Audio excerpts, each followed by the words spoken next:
প্রিয় দর্শক, আসসালামু আলাইকুম। আমরা ৫ই আগস্ট একটা স্বাধীন দেশ পেয়েছি।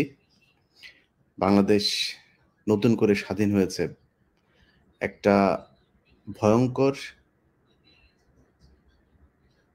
সুস এই কি বলে মানে কি বলবো? এটা সুস্থ আসলে বলা সম্ভব না। মানে অসুস্থ একটা আ মানুষ এই দেশটাকে গেল ১৫ বছর শাসন করেছে। শ্বাসরুদ্ধকর একটা পরিস্থিতির মধ্য দিয়ে গিয়েছে। তার মধ্যে সবচাইতে বেশি আ নির্মম নির্যাতন যাদের উপরে চলেছে তারা হচ্ছে এই দেশের আলেম সমাজ। সে আলেম সমাজের উপরে গেল ১৫ বছর যে নির্যাতন চলেছে, আমার মনে হয় আল্লাহ তাদের জেলখানার ভেতরে তাদের যেই আর্তচিৎকার, সারা রাত জেগে আল্লাহর কাছে যেই কান্না, সেই চোখের পানির বিনিময়েই হয়তো এমন অস্বাভাবিক একটা পরিস্থিতির ভেতর দিয়ে এই দেশকে যে কেউ আমার মনে হয় কল্পনাও করেনি। ইভেন আমরা নিজেরাও যখন কিনা এই কোটা সংস্কার আন্দোলন হচ্ছিল, এটা নিয়ে আমি নিজে স্বীকার করছি এখনো।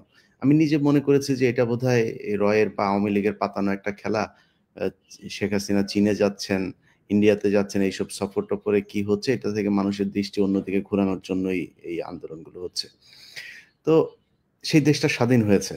আমরা আল্লাহর কাছে শুকরিয়া জানাচ্ছি।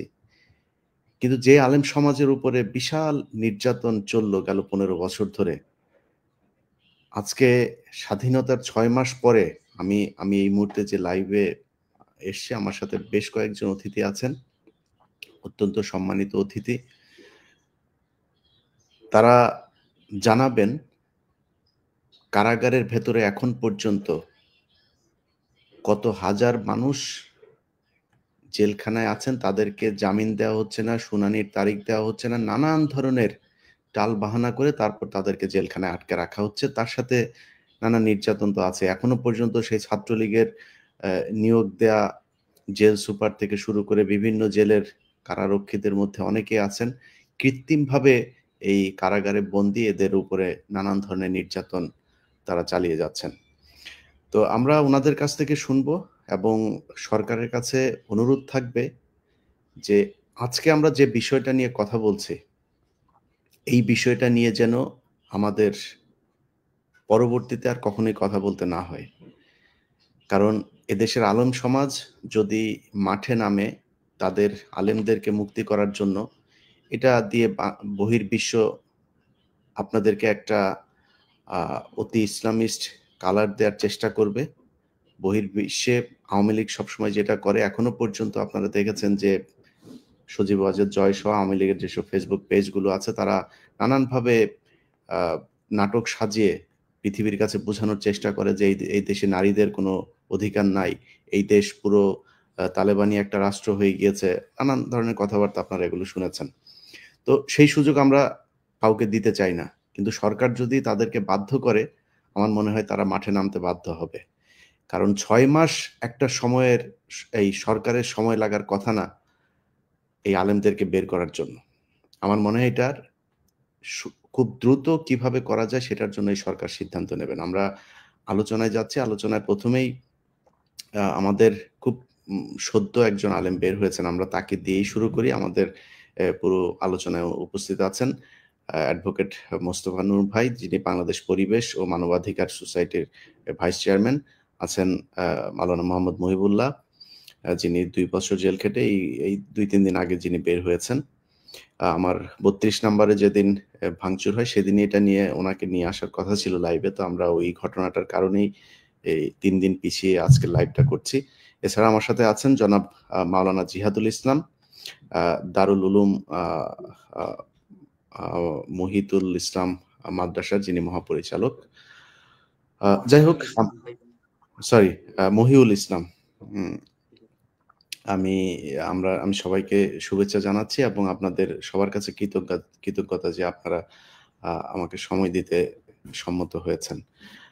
১ম এই যেভাবে বলছিলাম যে আমাদের আ মহিবুল্লাহ ভাইয়ের কাছে শুনে আসবো। মহিবুল্লাহ ভাই, আপনার এই যে বের হতে ৬ মাস সময় লাগলো, এখানে সবচাইতে প্রতিবন্ধকতা তৈরি করেছিল কারা?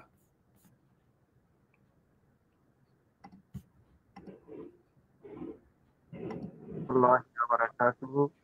আহ, আহ, আমাদের সম্মানিত এবং প্রান্তীয়, শুধু আমার বা আমাদের নয়, বাংলাদেশের প্রায় সকল সাধারণ জনগণের শুধুমাত্র বেশিরভাগ এর কাছে হয়তো আতঙ্ক।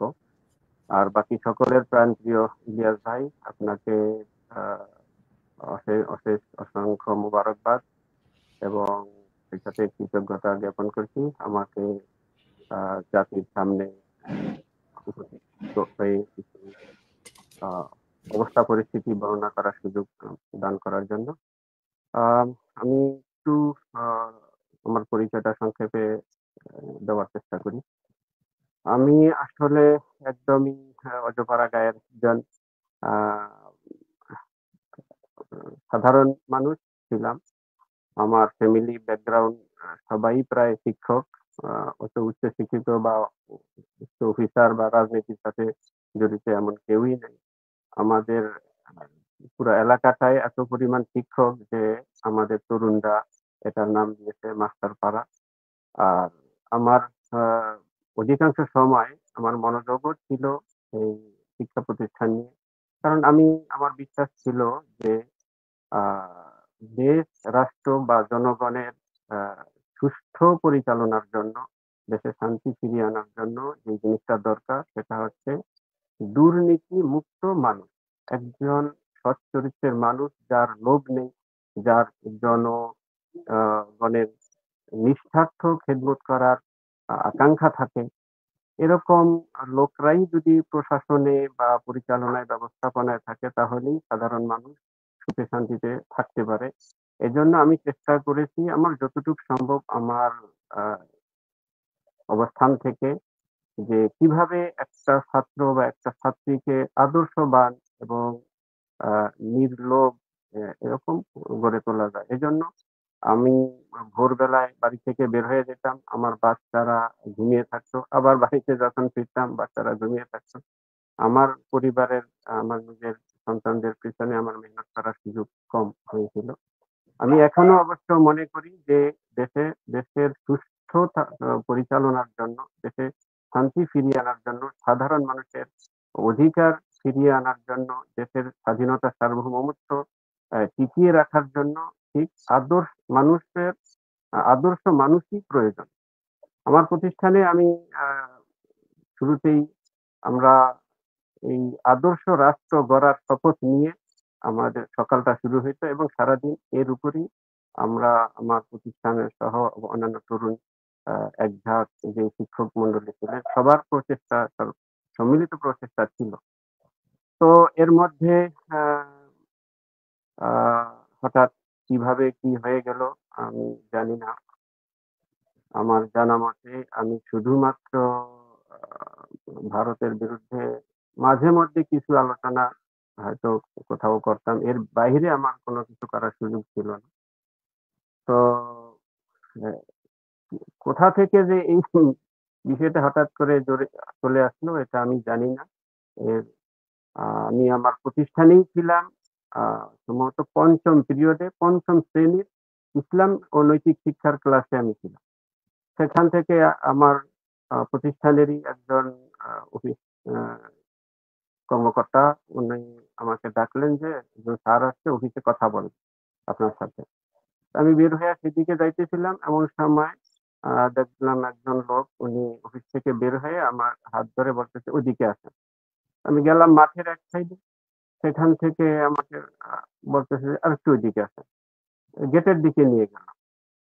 তো আমি কিছু বুঝে ওঠার আগেই গেটের সামনে হঠাৎ করে একটা গাড়ি চলে আসলো, বড় কালো গ্লাসের সাদা গাড়ি। ও গাড়ি এখানে বসে। তো আমি ওই সময় কিছু বুঝে উঠতে পারিনি, এখন কি আমি আহ চিল্লাপাল্লা করবো নাকি আমি উম, মাদ্রাসার ভিতরে নিয়ে আসার চেষ্টা করবো নাকি। এই কিছু বুঝে ওঠার আগেই আমাকে সেখানে আহ আহ, দুই পাশে দুইজন বসলো, সামনে লোক আছে। দেখলাম যে চারদিক থেকে 7-8 জন লোক একটা গাড়িটা ভরে গেল আর আহ, গাড়ি ছেড়ে দিল। তো এরপরে তারা আমাকে নিয়ে আমার বাড়িতেও গেল। আমার সাথে থাকা মোবাইল সেটা নিয়ে গেল। আমার বাসা থেকে আমার ওয়াইফের মোবাইলটা নিয়ে গেল। তারপরে বাসায় গিয়া পরবর্তীতে জানতে পারলাম যে বাসায় যারা ছিলেন তাদেরকে অনেক ভয়ভীতিও দেখাইছে, বাসায় আলমারিগুলো খুলছে এবং সেখানে তারা বাড়ির আশেপাশে আরো অনেক লোকজন নাকি ছিল। তো আমি তো গাড়ির ভিতরে ছিলাম, আমার চোখ বাঁধা ছিল, হাতে হ্যান্ডকাপ করা ছিল। আমি আর এখানে কি হচ্ছে আমি জানি না। আমাকে জিজ্ঞাসা করছিল আপনার ফোন আছে কিনা, আমি বললাম "আর আমার আর ফোন নেই"। আহ ল্যাপটপ আছে কিনা জিজ্ঞাসা করলে আমি বললাম ল্যাপটপ একটা আছে মাদ্রাসায়। তো সেখানে আবার ওরা আমাকে সহই মাদ্রাসায় গিয়া, আমি গাড়ির ভিতরেই ছিলাম, ওরা মাদ্রাসা থেকে আমার ল্যাপটপটাও নিয়ে আসে। এটা ছিল ফেব্রুয়ারির 23 সালের ফেব্রুয়ারির 6 তারিখ। আনুমানিক সময় ছিল সোয়া 1টা।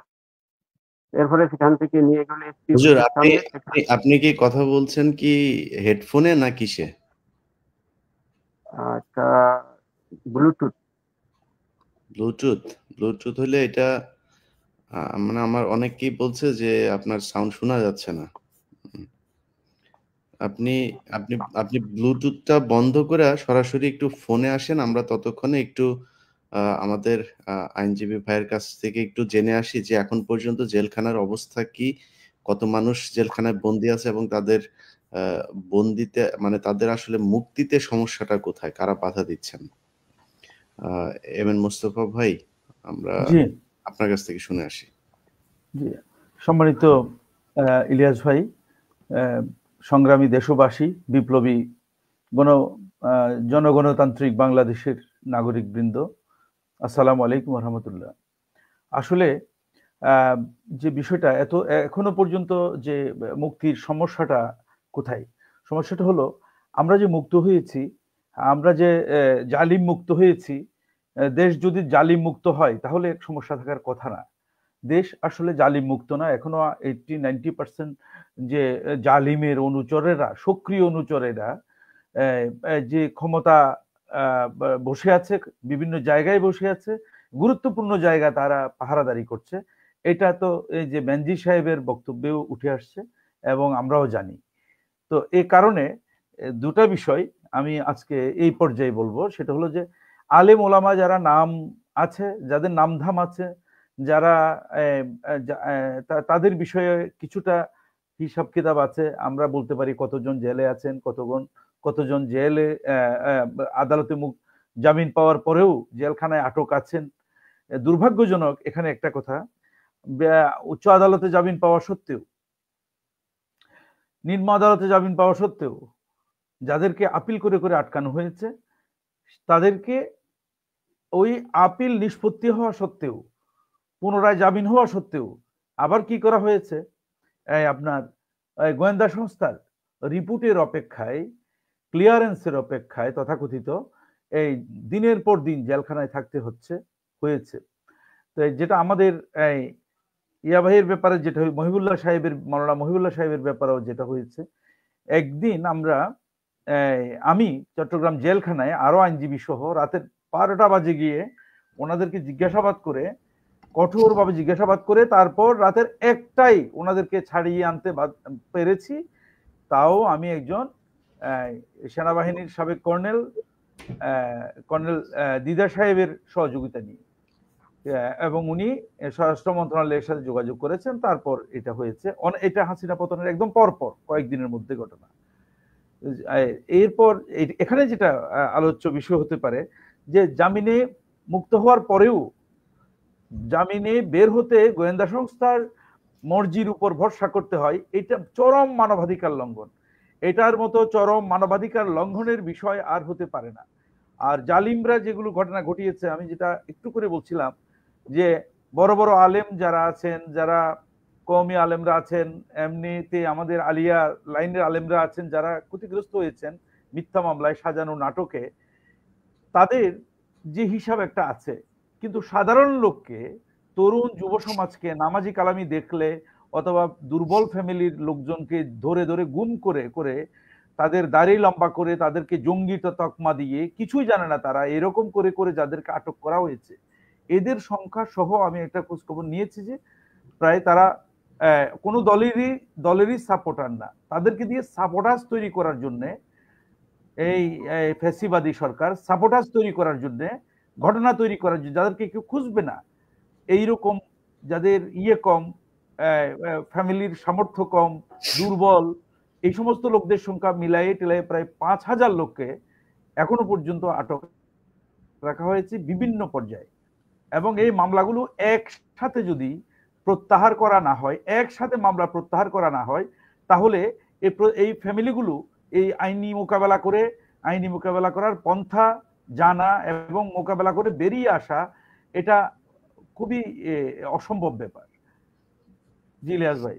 জি ইসহাক ভাই, আমরা আপনার কাছ থেকে একটু শুনে আসি, জেলখানায় এই মানে যে অবস্থা থেকে আপনারা বের হয়েছেন, আলেমরা যে অবস্থার মধ্যে ছিল, মানে আপনার কাছে কি মনে হয়েছে সবচাইতে বেশি প্রতিবন্ধকতা কারা তৈরি করেছে? আসসালামু আলাইকুম ওয়া রাহমাতুল্লাহি ওয়া বারাকাতুহু। আলহামদুলিল্লাহ, মহান আল্লাহ সুবহানাহু ওয়া তাআলার অশেষ শুকরিয়া জ্ঞাপন করছি। এর সাথে সাথে আমাদের প্রিয় সাংবাদিক ইলিয়াস ভাই, যিনি মাজলুমদের পক্ষে অনবরত কাজ করে যাচ্ছেন, আপনারও কৃতজ্ঞতা আদায় করছি। তো আমি 2018 সালের জুলাই মাসের 8 তারিখ আমাকে গ্রেপ্তার করে নিয়ে যাওয়া হয়েছিল আমার নিজের মাদ্রাসা মার্কাজুল কোরআন ওয়াল হিকমা, সিংহের মানিকগঞ্জ, এখান থেকে। এরপরে আমি একটানা প্রায় 33 মাস মানিকগঞ্জ কারাগার, কাশিমপুর হাই সিকিউরিটি এবং নারায়ণগঞ্জ কারাগার, এই 3টি কারাগারে মিলিয়ে প্রায় 33 মাস আমার জেল খাটতে হয়েছিল। তো এই বিস্তারিত বলতে গেলে অনেক লম্বা সময় লেগে যাবে। তো ইলিয়াস ভাই যেটি জিজ্ঞাসা করেছেন, তো আমার এই 33 মাসের সময়টিতে আমি দেখেছি যে সেই আওয়ামী লীগের সেই সময়টিতে বিগত 15 বছর যেই ফ্যাসিবাদী শক্তি ক্ষমতায় ছিল, এই সরকার এবং রাষ্ট্রের বিভিন্ন মাফিয়া, যেমন মিডিয়ার মাধ্যমে কিছু ন্যারেটিভ তৈরি করা হতো, এর সাথে সম্পৃক্ত হতো কিছু দুর্নীতিবাজ সরকারি কর্মকর্তা, এবং তাদের সাথে জেলার সুপার এবং বিভিন্ন গোয়েন্দা সংস্থা এবং আদালতের বিভিন্ন পর্যায়ের লোকজন, অর্থাৎ এই রাষ্ট্রযন্ত্রের প্রত্যেকটা রন্ধ্রে রন্ধ্রেই এমন একটা সিস্টেম চালু করা হয়েছিল পারস্পরিক যোগ সাজসে, যে এখানে একজন ব্যক্তি যদি মাজলুম হয় এবং তার যদি আত্মীয় স্বজন খুব বড় লেভেলের কেউ প্রভাবশালী না থাকে এবং তার যদি পর্যাপ্ত পরিমাণে অঢেল টাকা পয়সা না থাকে, তাহলে তার জীবনটা একেবারে মানে অমানবিক হয়ে যায়। বিশেষ করে যাকেই একটা জঙ্গি সন্ত্রাস বিরোধী আইনের যে মামলা, এই একটা মামলা কাউকে দেয়া হলে এমনকি কোনো আদালতে এই মামলা লড়ার জন্য একজন আইনজীবী পর্যন্ত রাজি হয় না, এমন একটা কঠিন পরিস্থিতির মধ্যে দিয়ে আমরা পার করেছি।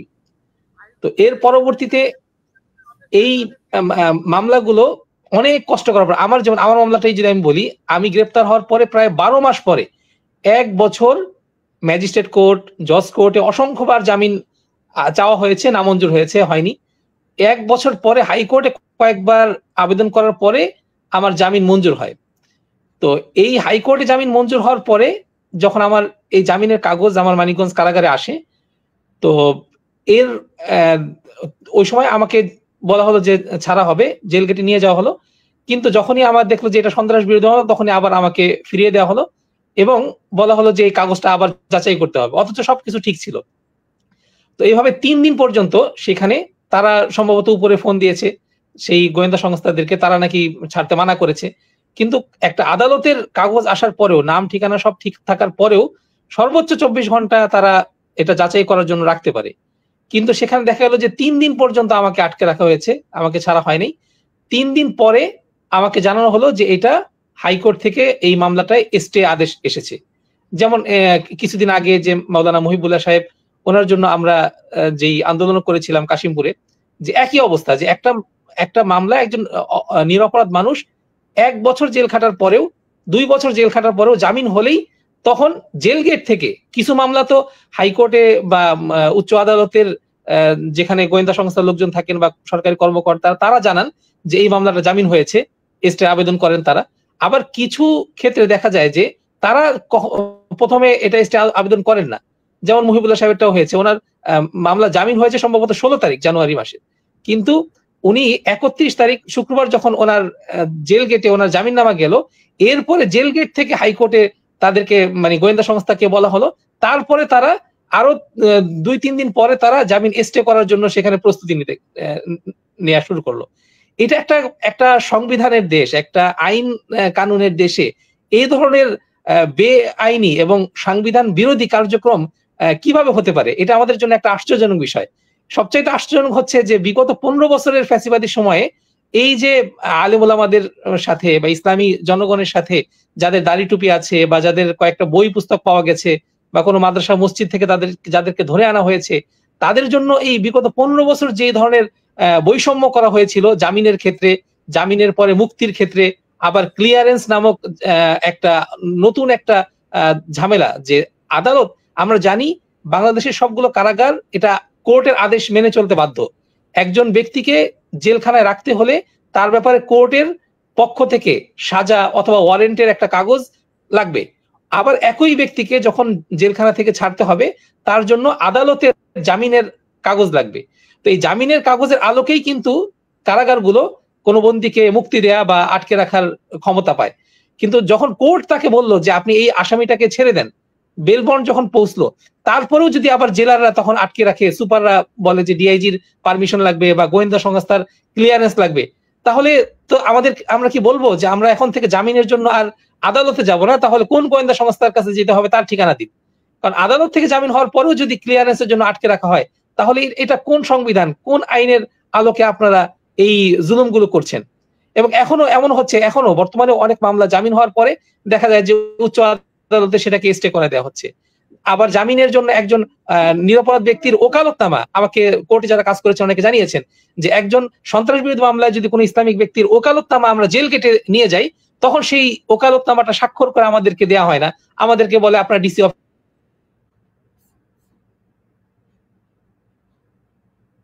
অফিসে যান, আমাদেরকে বলা হয় আপনার অমুক জায়গায় যান, সেটার জন্য একদিন পর্যন্ত বসিয়ে রাখা হয়। তো এই যে এখনো হচ্ছে, তো এই ক্ষেত্রে আমাদের খুবই দুঃখের বিষয় হচ্ছে যে আমরা যে বৈষম্যহীন প্রায় 2000-এর উপরে এখানে ছাত্র জনতা জীবন দিয়েছে, 30,000-এর উপরে যেখানে এত রক্ত এত পরিশ্রমের পরে যে বাংলাদেশ এসেছে, এখান থেকে তো অবশ্যই আমরা প্রথম দিনই আশা করেছিলাম সরকার, এই নতুন সরকার প্রথম দিনই জেলখানায় বিগত 15 বছর যাবৎ যারা রাজনৈতিক হয়রানির জন্য, যারা সন্ত্রাস বিরোধী মামলার নামে অথবা যে কোনো রাজনৈতিক মামলায় যারা বন্দী ছিল, তাদেরকে প্রথম একটা অর্ডারের মাধ্যমে তাদেরকে জেলখানা থেকে ছেড়ে দেওয়া হবে, এটা আমরা সবাই আশা করেছিলাম। কিন্তু সেই আশা আমরা এখনো দেখছি না। তো এটা যে কালক্ষেপণ করা হচ্ছে, এবং আইন উপদেষ্টা যিনি বলেছিলেন যে যারা মিথ্যা মামলায় আছে তাদেরকে আমরা ছাড়ার জন্য ব্যবস্থা করছি, কিন্তু তার কথারও আমরা কোনো বাস্তবায়ন দেখছি না। বরং আমরা দেখতেছি এখন আবার নতুন করে একটা সিন্ডিকেট তৈরি হয়েছে হাইকোর্টের মধ্যে, তারপরে উচ্চ আদালতে, যেখানে এই বিগত 15 বছরের যেটা পরীক্ষিত যে আওয়ামী জুলুমের যে মামলাগুলো, এই মামলার বন্দীদের ক্ষেত্রেও তাদের জামিনটা অনেক কষ্টে জামিন নেওয়ার পরেও সেই জামিনগুলোকে স্টে করে দেওয়া হয়। আবার একটা জামিন স্টে করে দিলে সেই জামিন, আপনারা অনেকে জানেন যে একজন সাধারণ নাগরিক যখন একটা জেলে বন্দী হয়, তার পরিবার তার জামিন করার জন্য কারো গরু বিক্রি করতে হয়, ছাগল বিক্রি করতে হয়, অনেকে জমি জমা বিক্রি করে 6 মাস, 1 বছর, 2 বছর, 15 বছর পর্যন্ত অনেকে এমন বন্দী আছে যে যাদের বাড়ির সব সহায় সম্বল বিক্রি করে তার জামিন করা হয়েছে। এরপরে সেই জামিনটা হওয়ার পরে সবাই আশায় থাকে যে এখন আমরা আদালতের মাধ্যমে জামিন পেয়েছি, আমরা বের হতে পারবো। এই সময় যদি তাকে বলা হয় যে এই জামিনটা স্টে হলো, স্টে করার পরে ওই স্টে ভাঙানো কিভাবে যাবে এই সম্পর্কে অনেকে জানেন না। এরপরে যে কাজটা হয়, অনেকের ক্ষেত্রে আবার জেল গেটে মামলা দেওয়া হয়। যেমন আমাকে মামলা দেওয়া হয়েছিল, আমার 1 বছর জেলে আমি থাকার পরে আমার যখন জামিন হলো, সেই জামিন হওয়ার পরে আমাকে 3 দিন পর্যন্ত আটকে রেখে অবৈধভাবে তারা আমাকে স্টের একটা কাগজ দেখালো। এরপরে ওই স্টে ভাঙার জন্য আমরা 4 মাস উচ্চ আদালতে মামলা লড়াই হলো। 4 মাস পরে সুপ্রিম কোর্টের আপিল বিভাগের প্রধান বিচারপতি মাহমুদ হোসেন, বিচারপতি হাসান ফয়েজ সিদ্দিকী এবং জিনাত আরা, 3 জনের বেঞ্চ, তারা আমাকে রায় দিলেন যে এই ব্যক্তির ব্যাপারে সরকার পক্ষের আনিত তথ্য উপাত্ত এখানে কোনো তার অপরাধের প্রমাণ না পাওয়ায় তার স্টে আবেদন ক্যান্সেল করা হলো, তাকে জামিন বহাল রাখা হলো। এই কাগজ যখন কাশিমপুর কারাগারে আসে, তখন আমাকে সাথে সাথে, আমি যখন জেল গেটে আমাকে জামিনে মুক্তি দেওয়া আমি গেলাম, তখন আমাকে শোনা হলো যে আপনাকে আরেকটা মামলায় আপনাকে গ্রেপ্তারের একটা কাগজ এসেছে, শোন অ্যারেস্ট এসেছে। সেটা কোন জায়গায়? সেটা হচ্ছে নারায়ণগঞ্জের কোন জিন্দা পার্ক এলাকার একটা মামলা, অজ্ঞাতনামা মামলা। ২০১৮ সালের কবে হয়েছে আমি জীবনে কোনদিন জিন্দা পার্ক এলাকায় কখনো আমি যাইনি। তো তখন আমি দেখলাম যে আরে এটা কি আশ্চর্যজনক কথা। যেখানে আমি কোনদিন যাইনি সেই একটা মামলা, ওই মামলার এজাহারে আমার কোন নাম নেই। সেই মামলায় আমাকে শোন অ্যারেস্ট দেখানো হলো। এরপরে কাশিমপুর থেকে আমাকে নারায়ণগঞ্জে চালানে পাঠানো হলো। এরপরে আরো অনেক লম্বা সময়, প্রায় ৭ মাস এরপরে মামলা চালানোর মতো কোনো টাকা পয়সা আমার পরিবারের কাছে ছিল না। কারণ এর পূর্বেই প্রায় ৫-৬ লাখ টাকার মতো খরচ হয়ে গেছে প্রায় ১৬ মাসে আমার মামলার কাগজ এবং বিভিন্ন কাজের পিছনে। তো এই যে অবস্থা, তো এরপরে প্রায় ৩৩ মাস এভাবে জেল খাটার পরে এরপরে দ্বিতীয় মামলাতে আমি জামিন পাই। এরপরেও আমার প্রায় ১৭,০০০ টাকা জেল গেটে আমার দেয়া লেগেছে এজন্য যে আমি যদি এই টাকাটা না দিই তখন তারা গোয়েন্দা সংস্থাকে রিপোর্ট দিবে এবং গোয়েন্দারা তখন আবার আমাকে ধরে নিয়ে যাবে, আবারও মামলা দিবে। এজন্য তখন আমার পরিবার থেকে, আমার থেকে পিসি থেকে সেখান থেকে প্রায় ১৭,০০০ টাকা দিয়ে তখন আমার সেখান থেকে আসতে হয়েছিল। তো এটাও আল্লাহ আমাকে সহজ করে দিয়েছেন যে আমি আসতে পেরেছি। এমন অনেকের ঘটনা হয়েছে যাদেরকে একাধিকবার জেল গেট থেকে নিয়ে গিয়েছে। তো এই যে একটা আইন এবং আদালতের যেই বিষয়গুলোতে এই ক্ষেত্রে যে বৈষম্যটা আমাদের দেশে এখনো হচ্ছে, আমরা আশা করব যে আমাদের আমরা সরকার এবং এই বিষয়গুলোতে যারা আছে তারা এই বৈষম্যগুলো দূর করবেন। আসিফ নজরুল স্যার, কানে যদি এই কথা যদি ঢুকে তাহলে তাড়াতাড়ি ব্যবস্থা নিয়েন। হ্যাঁ, ব্যবস্থা না নিলে এই ৪-৫ হাজার পরিবারের ওইদিকে বিডিআর আটকায় রাখছেন আপনারা, সব মিলায় কিন্তু গ্যাঞ্জাম লাগায় দেওয়া হবে। সো আমরা সরকারকে সহায়তা করতে চাই, সরকারের পাশে থাকতে চাই ৬ মাস পরে। এবং গোয়েন্দা সংস্থার যেসব ইন্ডিয়ান পয়দা, এই ভারতীয় পয়দা গোয়েন্দা সংস্থার যারা আছেন তাদেরকে বলবো ভালো হয়ে যান, জেল গেটে যায় ওগুলি না কইরা। আলেম টালেম আছে তো এই জন্য সব কথা বলতে পারছি না আজকে, আলেমদের সম্মান দিয়ে কথা বলতে হচ্ছে। খুব ভালো হয়ে যান, আমরা তো এগুলো নিয়ে কাজ করছি। এক একটা জামিনের জন্য আলাদা আলাদা ভাবে এর কাছে যাইতে হচ্ছে, ওর কাছে যাইতে হচ্ছে, এই করতে হচ্ছে, ওই করতে হচ্ছে। কেন করা লাগবে? এটা আপনাদের কাজ না? আর সমন্বয়ক, আপনারা কি বাড়ির থেকে লোকজন নিয়ে দেশ স্বাধীন করে ফেলছেন? আপনাদের পাশে আলেমরা ছিল না? এই দেশের মানুষ ছিল না? আজ পর্যন্ত কারোর শুনি নাই যে কোথাও গিয়ে কোনো সমন্বয়ক গিয়ে কোনো আলেমের পাশে দাঁড়াইছেন। কারণ কি? এদেরকে মানুষ মনে হয় না? আমরা এরপরে যদি এই বিষয়টা নিয়ে কথা বলতে হয় তাইলে দেশের পরিস্থিতি কি হবে সেটা নিয়ে চিন্তা করার দরকার না। আপনাদের খালি আপনারা লুটপাট করে খাবেন। আর যারা এতদিন শেখ হাসিনার সময় যেই মানুষজন কিনা এই শেখ হাসিনার বিরুদ্ধে কথাবার্তা বলেছে, বলার কারণে জেলখানায় গিয়েছে, আপনাদের এখানে উপদেষ্টা পরিষদের ২ জন দেখান, খালি ছাত্রদের ২ জন বাদ দিয়ে অন্য ২ জন দেখান যারা কিনা শেখ হাসিনার বিরুদ্ধে কথা বলেছে। কেউ বলে নাই তো, কারোর কোনো অবদান নাই। বড় বড় পদে বসাচ্ছে, কারোর কোনোদিন চিনিও না। এখন আপনি তাদেরকে ভালো ভালো জায়গায় নিয়ে বড় বড় পদ দিয়ে বসাচ্ছেন। কথা তো বলেছে এই জেলখানায় যারা ছিল তারা কথা বলেছে, এই জন্যই তারা জেলে গিয়েছে।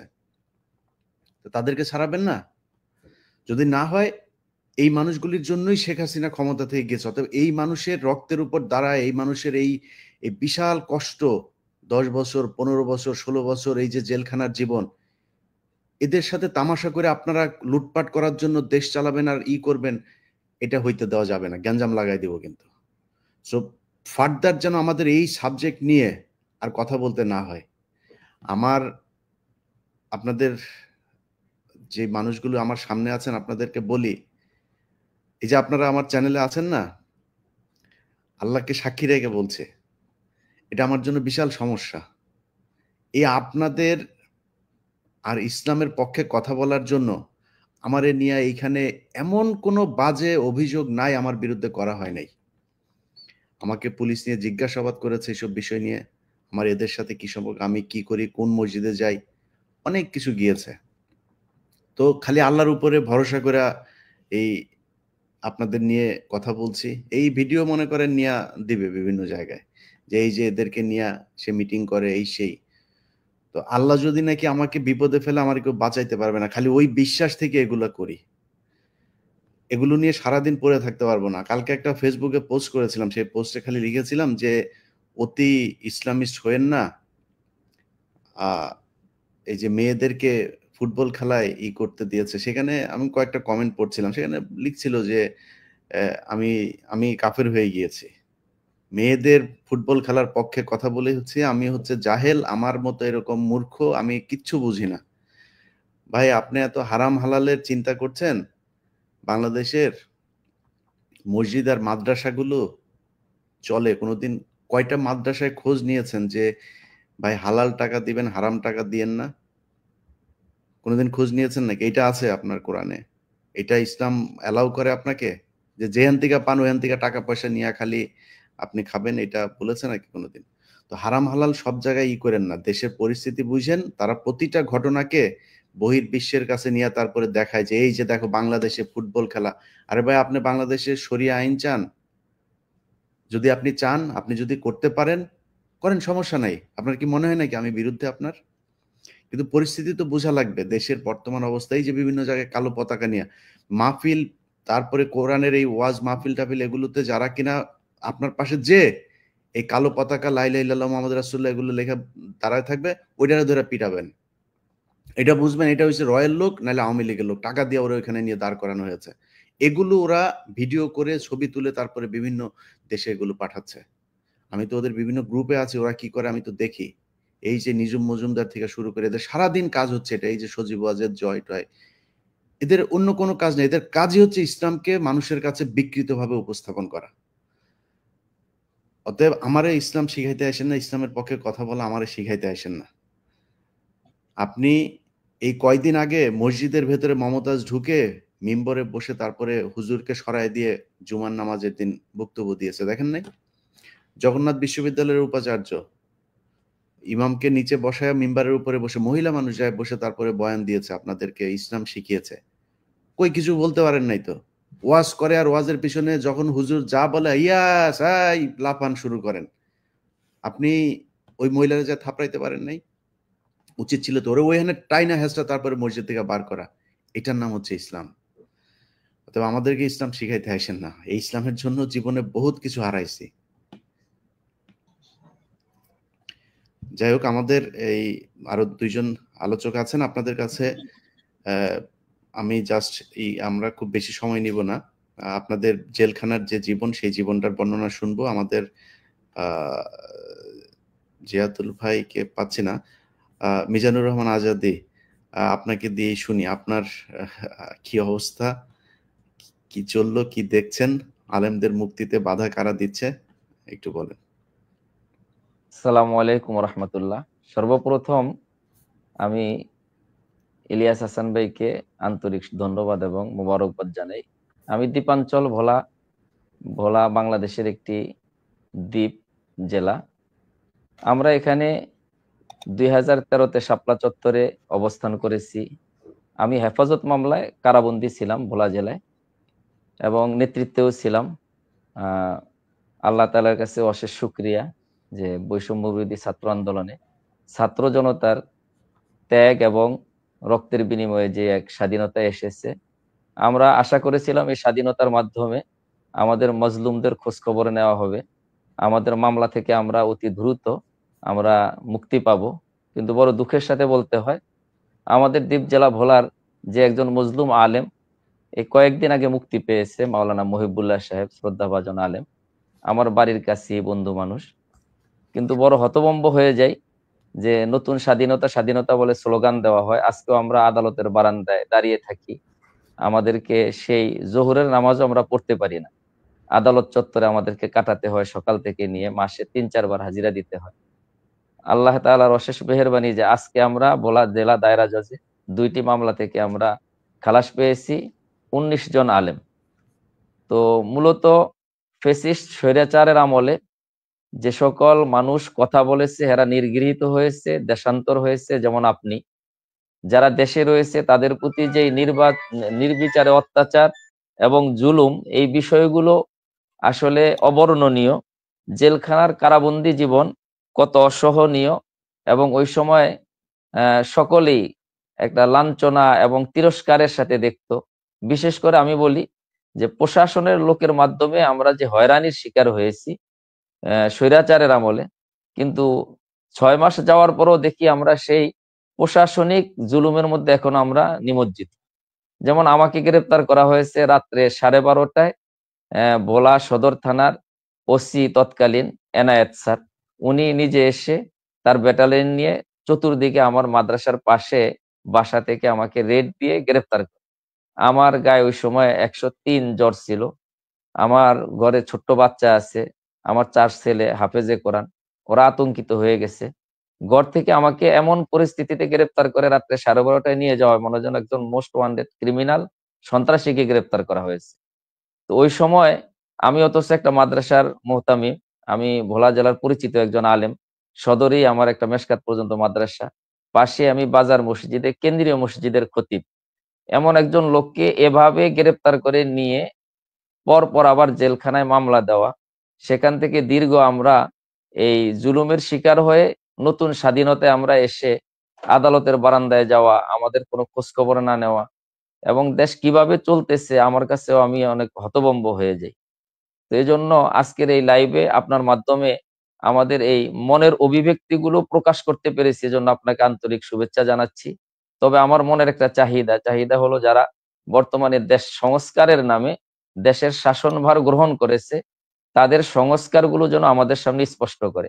আমি বলি যে আমরা যারা জেল জুলুম সহ্য করেছি, স্বৈরাচার পেচিস্ট, ওই মাফিয়া ডন খুনি হাসিনার আমলে আমরা কথা বলেছি, আন্দোলন করেছি, রাস্তায় পুলিশ বাহিনীর মার খেয়ে আমরা রক্তাক্ত হয়েছি, শাপলা চত্বরে রক্তাক্ত হয়েছি, ছিলাম শাপলা চত্বরে, জেল খেটেছি।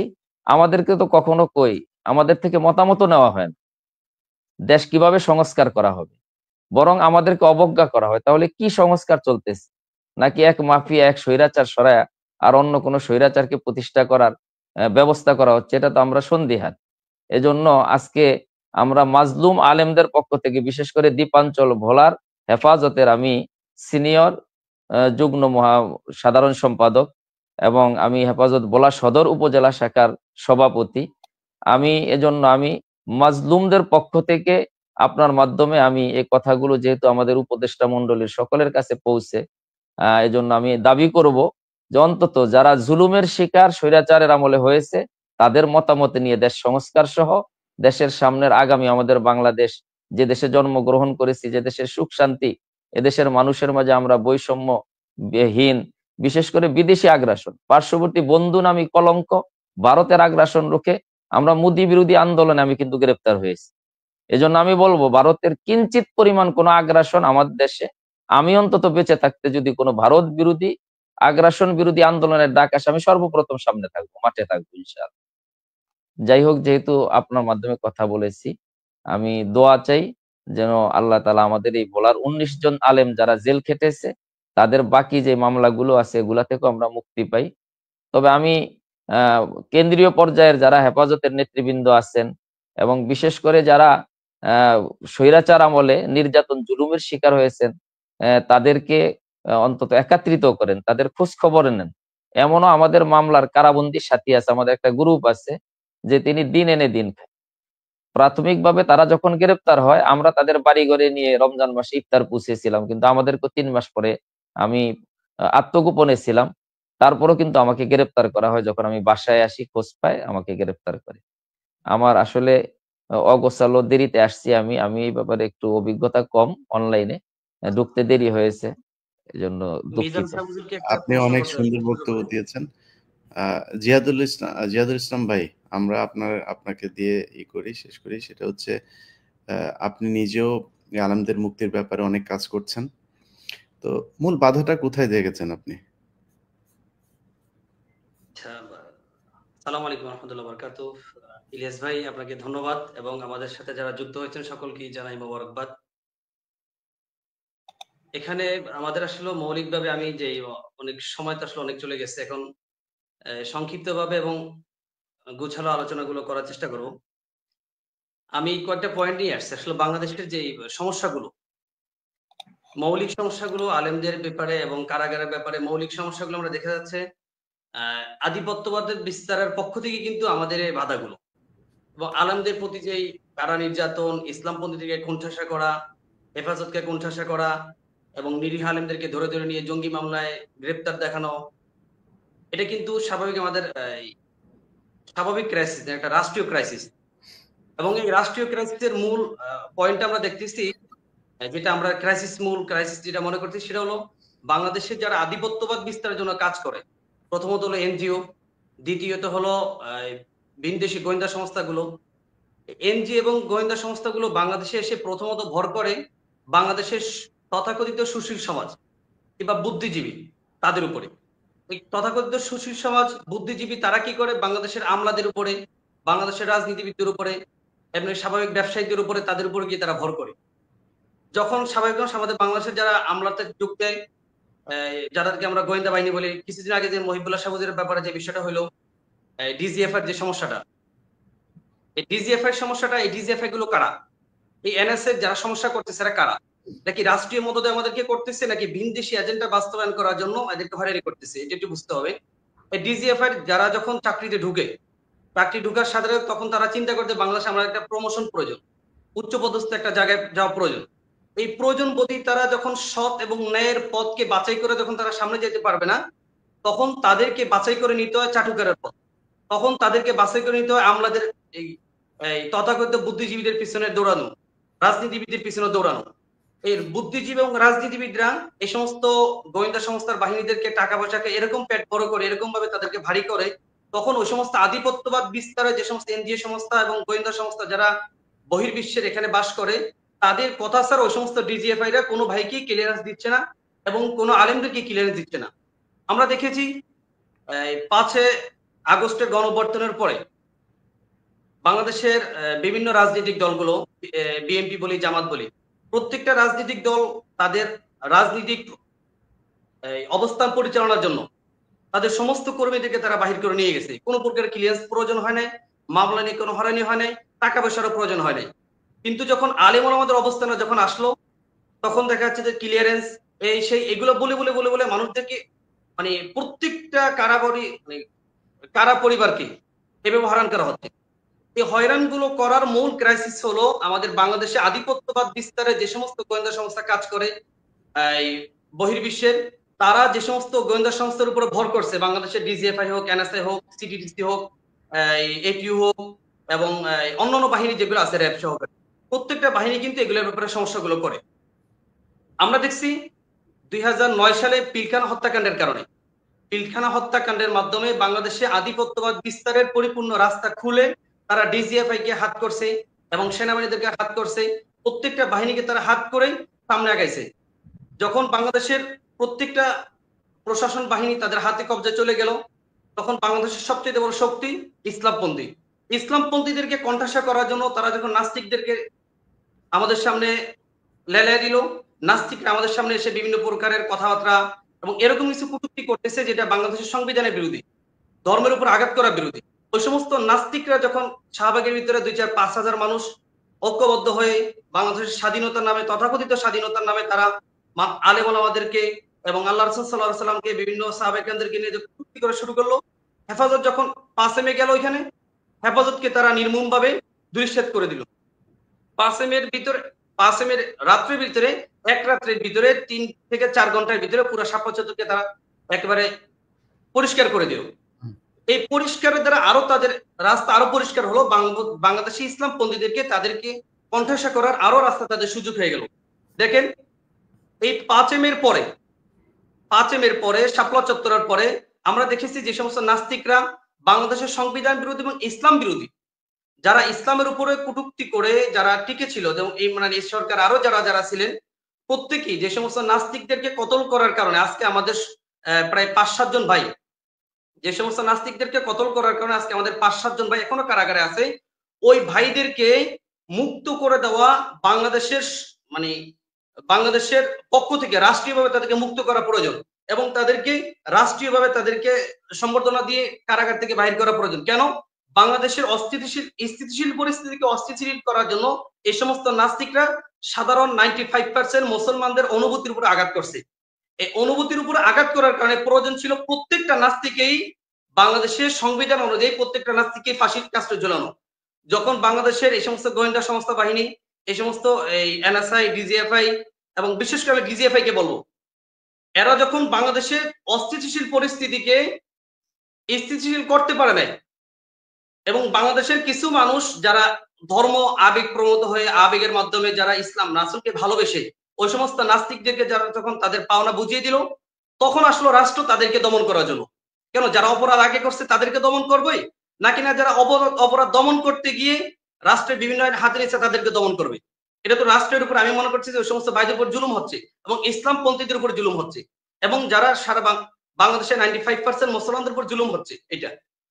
অতএব আমি বলবো যে সমস্ত নাস্তিকদেরকে কতল করার দ্বারা বাংলাদেশের সাধারণ মুসলিম এখনো কারাগারে আছে। আমাদের প্রায় 5-7 জন ভাই, প্রত্যেকটা ভাইকেই রাষ্ট্রীয় এখানে ইলিয়াস ভাই, মাওলানা সাহেবকে মনে একটু সংশোধন দেওয়া দরকার আমি মনে করি। এখানে এই নাস্তিকদেরকে কতল কে করেছে এইটা আমরা নিশ্চিত না। এখানে আমরা বলতে পারি না অমুক আলেম বা আলেমদের পক্ষ থেকে কেউ গিয়ে নাস্তিকদেরকে কতল করেছে, এইরকমের কোনো প্রমাণ নেই। এটা শুধুমাত্র বানানো হয়েছে ওনারা সাবোটাজ করার জন্য। নাস্তিকদেরকে আপনি সাগররুনি হত্যা মামলার রহস্য উদ্ঘাটিত হয়েছে কত বছর হয় নাই? তাহলে নাস্তিকদের যে কয়েকজন মারা গেছে তাদের ব্যাপারে কি রহস্য উদ্ঘাটিত হয়েছে? হয় নাই। তাহলে উনি আবেগ থেকে বলছেন মাওলানা সাহেব যে নাস্তিকদেরকে, আসলে নাস্তিকদেরকে কতল করার এজেন্ডা বাংলাদেশের কোনো আলেম সমাজ নেয় নাই। আলেম সমাজ শান্তিপূর্ণ প্রতিবাদ করেছে, আর এই প্রতিবাদের প্রতিক্রিয়ায় নাস্তিকদেরকে আলেমরা হত্যা করেছে, এরকমের নাটক তৈরি হয়েছে বাংলাদেশে। আমরা তো মামলাগুলো ফেস করে যাচ্ছি। এখানে নাস্তিকদেরকে, এখানে আবেগের জায়গা নাই মাওলানা সাহেব। এখানে নাস্তিকদেরকে কোনো আলেম সাহেব ঘোষণা দিয়ে কাউকে লেলিয়ে দিয়ে কোনো হত্যা করে নাই। এইটা যারা নাস্তিকদেরকে আকাশে তুলেছে, আজকে যেই গোয়েন্দা সংস্থাকে আপনাদের বাধা দিচ্ছে বের হইতে, এই গোয়েন্দা সংস্থার অনেকেই এই কিলিং এর সাথে জড়িত। আপনারা এগুলি যাই হোক, ভাই এখানে আমি এক মিনিট একটু বলি। আমাদের অনেক মামলায় এরকম ব্যক্তিদেরকে গ্রেফতার করা হয়েছে যারা ওই মামলায় ছিলই না।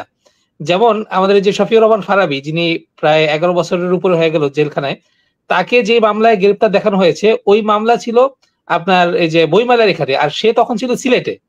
সে তো এই মামলার ধারে কাছেও ছিল না এবং তাকে গ্রেফতার করেছে অনেক পর অন্য একটা মামলায়। তাকে এই সকল মামলায় জড়ানো হয়েছে। ছিল এরকম লোকজনকেও দেশের মামলায় করে দেওয়া হয়েছে। এবং রাজীব মারা যাওয়ার একদিন আগে জানতাম, আমাকে তার আগের দিন, আমি তো তখন সাংবাদিকতা করি, র্যাবের একজন আমার বলতেছে ভাই কালকে একটা ঘটনা ঘটবে। পরের দিন সকালে দেখি যে আমি বললাম, আমি তার সাথে সাথে কল করছি যে ভাই এটা কি এই ঘটনা, বুঝে নিত। এগুলো সব তো প্ল্যান। হাসিনা ওর বাসায় যাবে, রাজীবের বাসায় গিয়ে কান্নাকাটি করবে, এই যে বহির্বিশ্বকে দেখাবে, এই যে আপনাদেরকে খেপায়া তোলা, এই যে আপনারা মতিঝিল শাপলা চত্বরে গেছেন, এইসব বিক্রি করেই কিন্তু হাসিনা গেল 15 বছর আছে। ওদের কাজই হচ্ছে এটা। এই জন্য কালকে বলছিলাম আমি যে কথাটা, যে আমরা অতি ইসলামিস্ট হতে গিয়ে আমাদের এখনো পর্যন্ত বিদেশের উপরে অনেক কিছুতে নির্ভরশীল আমরা। আপনি দেখেন, আপনাকে একদম পুরো দেশকে শরিয়া আইনে আপনি কনভার্ট করবেন, সেটার আগে আপনাকে এই যে পুরো উপদেষ্টা পরিষদ এত বড় একটা রক্তক্ষয়ী যুদ্ধের মধ্য দিয়ে হইলো। আপনাদের তো এই আলেমদেরই তো এখানে সবার চেয়ে বেশি অবদান ছিল। একজন প্রতিনিধি রাখা হয়েছে আপনাদের এখানে, আগে যান না দেখি। পুরা দেশ শরিয়া আইনে নেওয়ার আগে এই জায়গায় আগে ঢোকেন। আপনাদের আলেমদেরকে এখন পর্যন্ত বের করতে পারেন। আমি তো আলেমদের ভেতর থেকে এরকম একটা ইউনাইটেড কোনো আন্দোলন এখন পর্যন্ত দেখলাম না যে তারা করতে পারে, বা কোনো একটা সরকারকে এই ধরনের একটা ধমক দিতে পারে, এটাও করা হয়নি, এটাও করতে পারে নাই। যাই হোক, তো মোস্তফা নূর ভাই, আপনি যেই কথাটা তুলেছেন, আমি আপনার কি বলবো, যে গোয়েন্দা সংস্থার যারা আজকে এইসব বিষয়গুলো আলেমদের উপরে চাপাচ্ছে, তাদের খুব আসলে তারা তো বিশাল শক্তিশালী। তারা এখন চেষ্টা করছে যে আমাদেরকেও নানানভাবে ক্ষয়ক্ষতি করার। তো তাদেরকে শুধু একটা কথা বলবো, দেশে আসতেছি, দেশে গেলে আপনি ক্ষতি করেন, প্রতিটা একটা চর মারলো সেটার জবাব আপনাকে দিতে হবে। একজন মানুষকে যদি অবৈধভাবে বিনা কারণে আপনি যদি একটা থাপ্পড় মারেন, সেটার জবাব আল্লাহর কাছে আপনাকে দিতে হবে। ওইটা আপনার ঘরে আসবেই, টুডে টুমোরো কোনো না কোনো ভাবে আসবেই আপনার ঘরে। অতএব যারা এখন পর্যন্ত এই 15 বছরের এই দানবদের দেখে যারা এখনো শিক্ষা নিতে পারেন নাই, তাদের জানি না জীবনে কোনোদিন শিক্ষা হবে কিনা। অনুরোধ থাকবে গোয়েন্দা সংস্থার লোকজনের কাছে, ফার্দার এই যারা কিনা এখন জেলখানায় বন্দী আছে তাদেরকে বের করার জন্য কোনো ধরনের বাধা দেবেন না। আর আসিফ নজরুলকে বলবো, আসিফ নজরুল সাহেব, আপনি নারী নিয়ে থাকেন, মদ নিয়ে থাকেন, টাকা পয়সা নিয়ে থাকেন, আপনার ব্যাপার, ওইটা আপনি আল্লাহর কাছে জবাব দিয়েন। কিন্তু আপনি এই যে আলেমদেরকে বের করার জন্য নানান ধরনের প্রতিবন্ধকতা তৈরি করে তারপরে থাকবেন, আমরা কিন্তু সবাই মিলে এক দফা আন্দোলনে যাব শুধু আপনারে করার জন্য। অতএব আপনি করেন, আপনি চেষ্টা করে তারপরে আপনি আলেমদেরকে বলেন। যারা জেলখানা, শুধু আলেম না কিন্তু, জেলখানায় এখন অনেক মানুষ বন্দী আছে, যেটা মোস্তফা ভাই বলছিলেন, প্রায় 5,000 মানুষ এখন পর্যন্ত বন্দী আছে। এটা আপনি চিন্তা করতে পারেন, 6 মাস পার হয়েছে, এখন পর্যন্ত 5,000 মানুষ জেলখানায় বন্দী থাকবে, যারা সরাসরি হাসিনার বিরুদ্ধে যুদ্ধ করেছে। কিসের বিপ্লবী সরকার, কিসের স্বাধীনতা? স্বাধীনতা তাদের জন্য আসে নাই। সব শেষ। এই যে মুহিবুল্লাহ ভাইয়ের বিষয়টা নিয়েই বলি, মুহিবুল্লাহ ভাইয়ের বিষয়টা নিয়ে এখানে মোস্তফা ভাই কাজ করেছেন, ইশাক ভাই কাজ করেছেন। মানে আমাদের খুব বাজেভাবে আমাদের মানুষের সাথে কথা বলতে হয়েছে এটা নিয়ে, যে ওনারা কেন আটকানো হবে, এটা নিয়ে আলেমদের যে আন্দোলন করতে হয়েছে। এই যে ইশাক ভাই জানে ফারাবির বিষয়টা, তারে নিয়ে আমরা সারা সোশ্যাল মিডিয়া আজকে প্রায় এই 5 তারিখের পর থেকে বলছি, এই ছেলেটার বাবা মা স্ত্রী তারে কেউ কোনো কিছু করার মতো নাই। এই ছেলেটার যা ছিল সবকিছু সে এই হেফাজতের আন্দোলনে দিয়েছিল। এই যে আপনার যেই ইয়েটা হলো, এই যে শাহবাগে ওদের যে নাস্তিকদের যে ইটা হলো, সে সবকিছু দান করে দিয়েছিল এই আন্দোলনে। সেই ছেলেটা আজকে 11 বছর জেলে। এত কিছু বলছি, এতজনকে বলছি, কোনো লাভ হচ্ছে না। আমি তাকে সবশেষ এই ইশাক ভাই জানে এই বিষয়গুলো, এগুলো নিয়ে কথা বলা আসলে ঠিক না। তারে মানে আমার আমার আমার ব্যক্তিগত জায়গা থেকে আমি বলেছি, ভাই আপনারা তো ছাড়াইতে পারছি না, চেষ্টা আমরা চালাই যাচ্ছি, বাট আপনার যাতে ভেতরে যেন কোনো সমস্যা নয়, আপনার আর্থিক যা যা দরকার হয় আমরা আমাদের জায়গা থেকে, আমি ভাই গরিব মানুষ, অত বড় লোক মানুষ না, আমার জায়গা থেকে আমি যতটুকু পারছি এই ইশাক ভাইদের মাধ্যমে আমি ওদেরকে দেওয়ার চেষ্টা করছি। তো এখন এই যে মানুষগুলো যারা কিনা আলেম আছে, যারা ওনাদের বিরুদ্ধে জন্য মুক্তির জন্য কাজ করছে, এই মানুষগুলোরও সীমাবদ্ধতা আছে, নিজেদের কাজ আছে, তারা নিজেরাও এই গত 15 বছর নির্যাতিত ছিল, টাকা পয়সা নাই, ক্ষমতা নাই, কিছু নাই। তো তাদেরকে নিয়ে এই যে চেষ্টাগুলো চলছে, এই যে খেলাগুলো চলছে, এটা শেষ হওয়া দরকার। যারা সমন্বয়ক আছেন ভাই, আপনাদেরকে বলবো, দেশ চালান, টাকা পয়সা কামান, যা মনে চায় করেন ভাই, অন্তত এই জেলখানার লোকগুলো, আমি ভাই বিশ্বাস করেন আপনাদের সবার সামনে বলছি, এই বিডিআর আর এই আলেম, এই যে যারা জেলখানা আছে, এদের বার করার পরে আল্লাহ যদি সুযোগ দেন, তারপরে হাতটা উঁচু করে দিয়া তারপরে সরে যাবো এখান থেকে। আর ভাল লাগে না, বহু যুদ্ধ করে আসছি, এইভাবে আর ভাল লাগে না। আওয়ামী লীগের সাথে যেটা করেছে, আওয়ামী লীগের এই দূতাবাস থেকে ওদের কাজে ছিল শুধু আমার এখানে জঙ্গি বানানোর জন্য নোট দেয়া। সেই জিনিস এখনো চলছে, এখনো নানান জন চেষ্টা চালায় যাচ্ছে যে ট্রাম্প এসে এখন ক্ষমতায়, এখন আমার এখান থেকে বার করে দেবে, নানান চেষ্টা চালায় যাচ্ছে। তো আল্লাহ যদি কারোর ক্ষতি না করে, আপনি তো করতে পারবেন না সারা জীবন চেষ্টা করেও।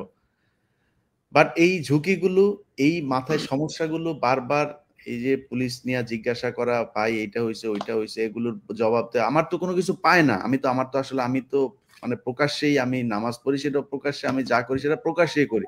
আমার তো কারোর সাথে কোনো এইরকম কোনো জঙ্গি সংগঠন বা কারোর সাথে আমার কোনো নাই, সম্পৃক্ততা নাই যে সে যেটা নিয়ে তারা আমার পানিশমেন্ট দিবে। তো যাই হোক, তারপরে এই ঝুঁকিগুলো আর পেইনগুলো নিতে ইচ্ছা করে না ভাই। এইবার 5 তারিখের পরে দেশ যদি ঠিক না হয়, এই দেশ আর জীবনে ঠিক হবে না, এটা মাইনে নিয়েই এখান থেকে সরে যাচ্ছি। তো আসিফ নজরুল এবং গোয়েন্দা সংস্থা সবার কাছে অনুরোধ, ভাই আল্লাহর ওয়াস্তে এই লোকগুলোর ছেড়ে দেন। এই লোকগুলো 15 বছর কষ্ট করেছে, কেউ 5 বছর, 7 বছর, 15 বছর টানা জেলখানায় আছে, এরকম লোকও এখনো জেলখানায় আছে। এই যে ফারাবি ছেলেটা 11 বছর হয়েছে, অপরাধটা কি বলেন? সে শেখ হাসিনার বিরুদ্ধে কথা বলতো, সে নাস্তিকদের বিরুদ্ধে কথা বলেছে, সে প্রথম এই যে ব্লগগুলো করা, এগুলো সে শুরু করেছে এই রাজীবদের বিরুদ্ধে। এই ছেলেটাকে আপনি জেলে নিয়ে আটকায় রাখছেন। আসিফ নজরুল, আপনি ঘুমান কেমনে? আপনার ঘুম আসে আপনার? এতগুলো মানুষ জেলে, আপনি তো জানেন, আমরা তো সবকিছু জানিও না, আপনি তো জানেন সবকিছু, আপনার কাছে প্রতিদিন এই আইনের এই বিষয়গুলো, আপনার মন্ত্রণালয়ের কাজ এগুলো। একটা বিষয় হলো ইলিয়াস ভাই, এই যে বিষয়টা, যেহেতু আমাদের অ্যাডভোকেট সাহেব বলছেন বিষয়টা, অ্যাডভোকেট সাহেব বিষয়টা ক্লিয়ার করছেন যে আসলে এটা আসলে এরকমই। আমরা ওই ডিজিএফ এর কাছে আমরা ক্লিয়ারেন্স চাচ্ছি, যারা এই ফিলকান হত্যার সাথে জড়িত, যারা হেফাজতের হত্যার সাথে জড়িত, যারা এই বিডিআর বিদ্রোহে এই নাস্তিকদেরকে কতল করার নামে তাদের হত্যার সাথে জড়িত, এরকম প্রত্যেকটা ক্লিন মাস্টারের সাথে ডিজিএফআই জড়িত, এরাই কিন্তু আবার আমাদেরকে ক্লিয়ারেন্স দিচ্ছি। তো বাংলাদেশের স্বাধীনতা, স্বাভাবিক মানুষের এবং আম জনতার ইনসাফটা কোথায় গেল তাহলে? এই ইনসাফটা তারা কখন পাবে? এখনো যদি তারা না পায়, দেখেন আমি স্বাভাবিক বাংলাদেশের কওমি মাদ্রাসার পক্ষ থেকে সর্বপ্রথম আমি এই 17ই জুলাই হাটাজারি মাদ্রাসার সামনে থেকে আমি এই ছাত্রদের আন্দোলনের সাথে একাত্মতা পোষণ করে এবং আমাদের হাটাজারি মাদ্রাসার ছাত্রদেরকে নিয়ে আমি একাত্মতা পোষণ করে সামনে আসছি যে ছাত্রদের উপরে যে জুলুম করা হচ্ছে এটা আসলেই জুলুম এবং এই জুলুমকে আমরা মেনে নিতে পারবো না, এই জালেমকে আমরা প্রতিহত করে ছাড়বো। এরকম ভাবে আমরা আন্দোলনে আসছি। আমাদের কি আমাদের মুফতি হারুন রেজা সাহেব চট্টগ্রামের, যিনি কেন্দ্রীয়ভাবে আমাদেরকে অনেক পরামর্শ দিয়েছেন। একবারে 6 জুলাই থেকে আমাদেরকে পরামর্শ দিয়েছেন। আমরা 6 জুলাই 7 জুলাই এরকম ভাবে 13-14 জুলাই তো আমরা চট্টগ্রামের মারামারিতে ওপেনলি আমরা ছিলাম, মাদ্রাসার পক্ষ থেকে আসিনি। যখন আমরা মাদ্রাসার পক্ষ থেকে 17 তারিখে আমরা ঘোষণা দিলাম, সারা বাংলাদেশে আম জনসাধারণ, আলেম ওলামা সমস্ত মানুষ এসে এর সাথে সম্পৃক্ত হলো। এই বৈষম্যবিধি ছাত্র আন্দোলনের সাথে আমাদের সম্পৃক্ততার কারণটা কি ছিল?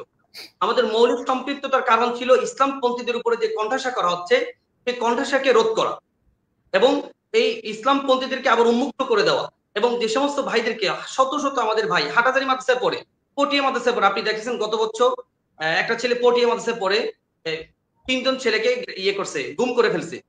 প্রায় 17-18 দিন গুম করার পরে 3জনকে মুক্ত করছে এবং 3জনের ভিতরে একজন এরকম ছিল, সে মাদ্রাসায় পড়ে না, নোয়াখালী থেকে আসার সময় তাকে গাড়ি থেকে নামায় নিয়ে গেছে। 3জনের সাথে তাকে জুব্বা পরে দাঁড়া করাইছে, দেখেন এই ছেলেটা আন্দোলন করছে, তার কাছে বই পাওয়া গেছে, এই পাওয়া গেছে, সেই পাওয়া গেছে। এই স্বৈরা শাসনের অবস্থান থেকে আমরা মুক্তি পাওয়ার জন্য কিন্তু আন্দোলনে শরীক হয়েছি। আমাদের হাটাজারি মাদ্রাসার এবং সারা বাংলাদেশের কওমি মাদ্রাসা থেকে প্রায় 72 জন আলেম ওলামা শহীদ হয়েছে। এগুলো কেন হয়েছে? আমাদের স্পিরিটটা কোথায় যাবে? আমরা আপনাকে এই কথা বলতেছি, যদি আমাদের আলেম ওলামাদেরকে যদি মুক্তি দেওয়া না হয় এবং বিডিআর হত্যাকাণ্ডের সাথে যে সমস্ত অপরাধীরা ছিল তাদেরকে তদন্ত সাপেক্ষে যদি বিচার করা না হয় এবং যারা এটার সাথে জড়িত ছিল না, নিরপরাধ অপরাধী বলে তাদেরকে শাস্তি দেওয়া হয়েছে, তাদেরকে যদি মুক্তি দেওয়া না হয়, আমরা কিন্তু সমস্ত মাদ্রাসায়, বাংলাদেশের প্রত্যেকটা মাদ্রাসায় আমাদের যোগাযোগ আছে, আলহামদুলিল্লাহ আমরা যোগাযোগ করি। যেরকম ভাবে আমরা 17 আগস্টের আগে আমরা যোগাযোগ করে সমস্ত মাদ্রাসাকে নামতে বাধ্য করেছি। আমরা কিন্তু সামনে আবার দুর্বার আন্দোলন করার জন্য বাধ্য হব। এটা কওমি মাদ্রাসার পক্ষ থেকে, ছাত্রদের পক্ষ থেকে আমরা ইনশাআল্লাহ এটা বলতে পারি, আমাদের স্টেবিলিটি আছে। যদি আমাদের এই সমস্ত আসিফ নজরুল বলেন এবং ডিজিএফ যে সমস্ত বাহিনীগুলো বলেন এবং অথর্ব উপদেষ্টা যারা আছে, যদি তারা দিয়ে এই ব্যাপারে যদি কোনো পদক্ষেপ না নেয়, আমরা কিন্তু যে কোনো আন্দোলনে বাধ্য হব। তবে দেশের এই অবস্থানকে, দেশের বর্তমানে যে অবস্থান আছে এই অবস্থানকে আমরা শুধু টিকে রাখার জন্য আমরা কোনো আন্দোলনে যাচ্ছি না। সমস্ত প্রকার লিয়াজু করে আমরা সমঝোতা করে আলোচনা করে আমরা চাচ্ছি এটা সমাধান করার জন্য। যদি উপদেষ্টা মহল এটা সমাধান করতে না পারে, আমরা কিন্তু আন্দোলন করতে বাধ্য হব। এখনোই আমি বসে আছি আপনাদের সাথে, প্রায় অনেকজনই মেসেজ দিচ্ছে, ভাই এই ব্যাপারে একটু কথা বলেন। আমরা কিন্তু প্রয়োজন আন্দোলনে নামবো, যদি প্রয়োজন হয় ইলিয়াস ভাই আপনার সাথে থাকবেন ইনশাআল্লাহ, সমস্ত মজলুম ওলামা کرام থাকবে, আমরা মাঠে নামবো এবং কওমি মাদ্রাসার সমস্ত কওমি মাদ্রাসার ছাত্ররা সহ নামবো এই ব্যাপারে ইনশাআল্লাহ।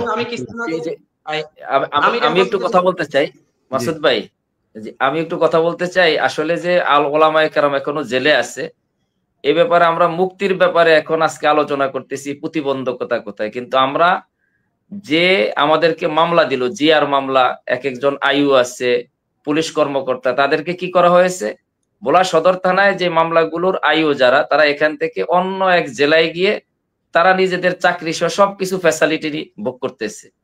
এরা যে স্বৈরাচারের দোসর ছিল, তাদের কথা মতো উঠবোস করে এই নিরপরাধ নিরীহ আলেম ওলামাকে, এমনকি আমাদের আল্লামা মামুনুল হক সাহেবকে চরিত্রের কলঙ্ক দিয়ে তাদেরকে জেলখানায় আবদ্ধ করেছে। তাদের বিচারের কোনো ব্যবস্থা নেই।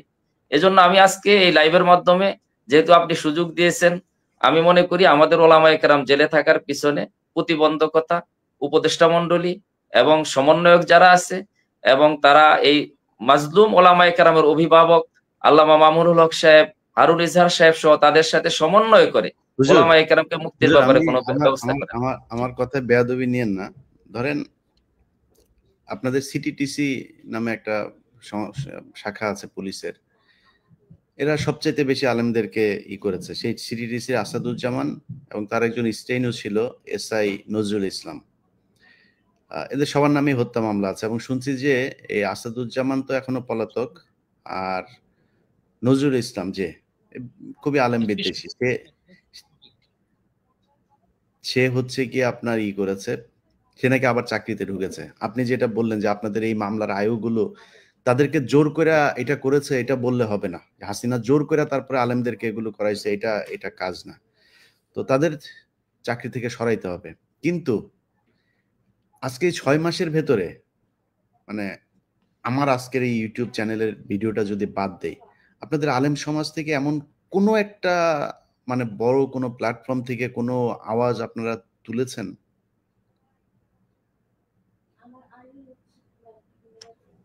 জি ইলিয়াস ভাই, এটাও একটা আমাদের সমস্যা যে আমরা যে যার রাজনৈতিক অবস্থানকে পরিষ্কার করার জন্য মাঠে কাজ করে যাচ্ছি, কিন্তু এর সমস্যার স্থানে আপনি যেমন ভাবে হাত দিচ্ছেন সব জায়গায়, যে ফারাবি ভাই জেলে আছে, মাওলানা মহিবুল্লাহ সাহেবের মুক্তির ব্যাপারে প্রতিবন্ধকতা, এ নিয়ে গত সপ্তাহে লাইভে আসার কথা ছিল, কিন্তু আমি আমাদের অভিভাবক যারা আছে, যারা কারাবন্দী ছিলেন, তারা কি ফ্যাসিস্ট হাসিনার ওই সকল নির্যাতনের কথা, রাজনৈতিক একটা পদ পদবি এমপি বা মন্ত্রী হওয়ার এই নেশায় কি ভুলে গিয়েছেন? এটাও কিন্তু একটা প্রতিবন্ধকতা। এজন্য তাদেরকেও সচেতন হতে হবে, যদি আমরা এই দেশ বিনির্মাণে সংস্কারে অবদান রাখতে চাই। হেফাজতের শহীদদের রক্ত এবং মোদি বিরোধী আন্দোলনে হাটাজারি ছাত্র সহ সারা বাংলাদেশে বিবারিয়া সহ যারা রক্ত দিয়েছে, আমি মনে করি জামাতে ইসলাম এবং হেফাজতে ইসলাম, তাদের রক্ত, ছাত্র জনতার রক্ত বৃথা যাবে যদি এই অভিভাবকত্বের দায়িত্ব যারা পালন করতেছেন তারা এই ব্যাপারে সরাসরি মুখ না খোলে। আমি আপনি যেভাবে জেলখানায় যারা ছিল তাদের কাছ থেকে আমি জেলখানার বর্ণনা তো শুনি, আপনাদের এই বিষয়গুলো জানি আমি। মানে ওইখানে যাওয়ার পরে কে ডেস্টিনির ছিল, আর কে বিডিআর এর ছিল, আর কে জামায়াতের ছিল, কে বিএনপির ছিল, সবাই কিন্তু সবার প্রতি খুবই উদার ছিল, সবাই সবাইকে করতো, সম্মান করতো।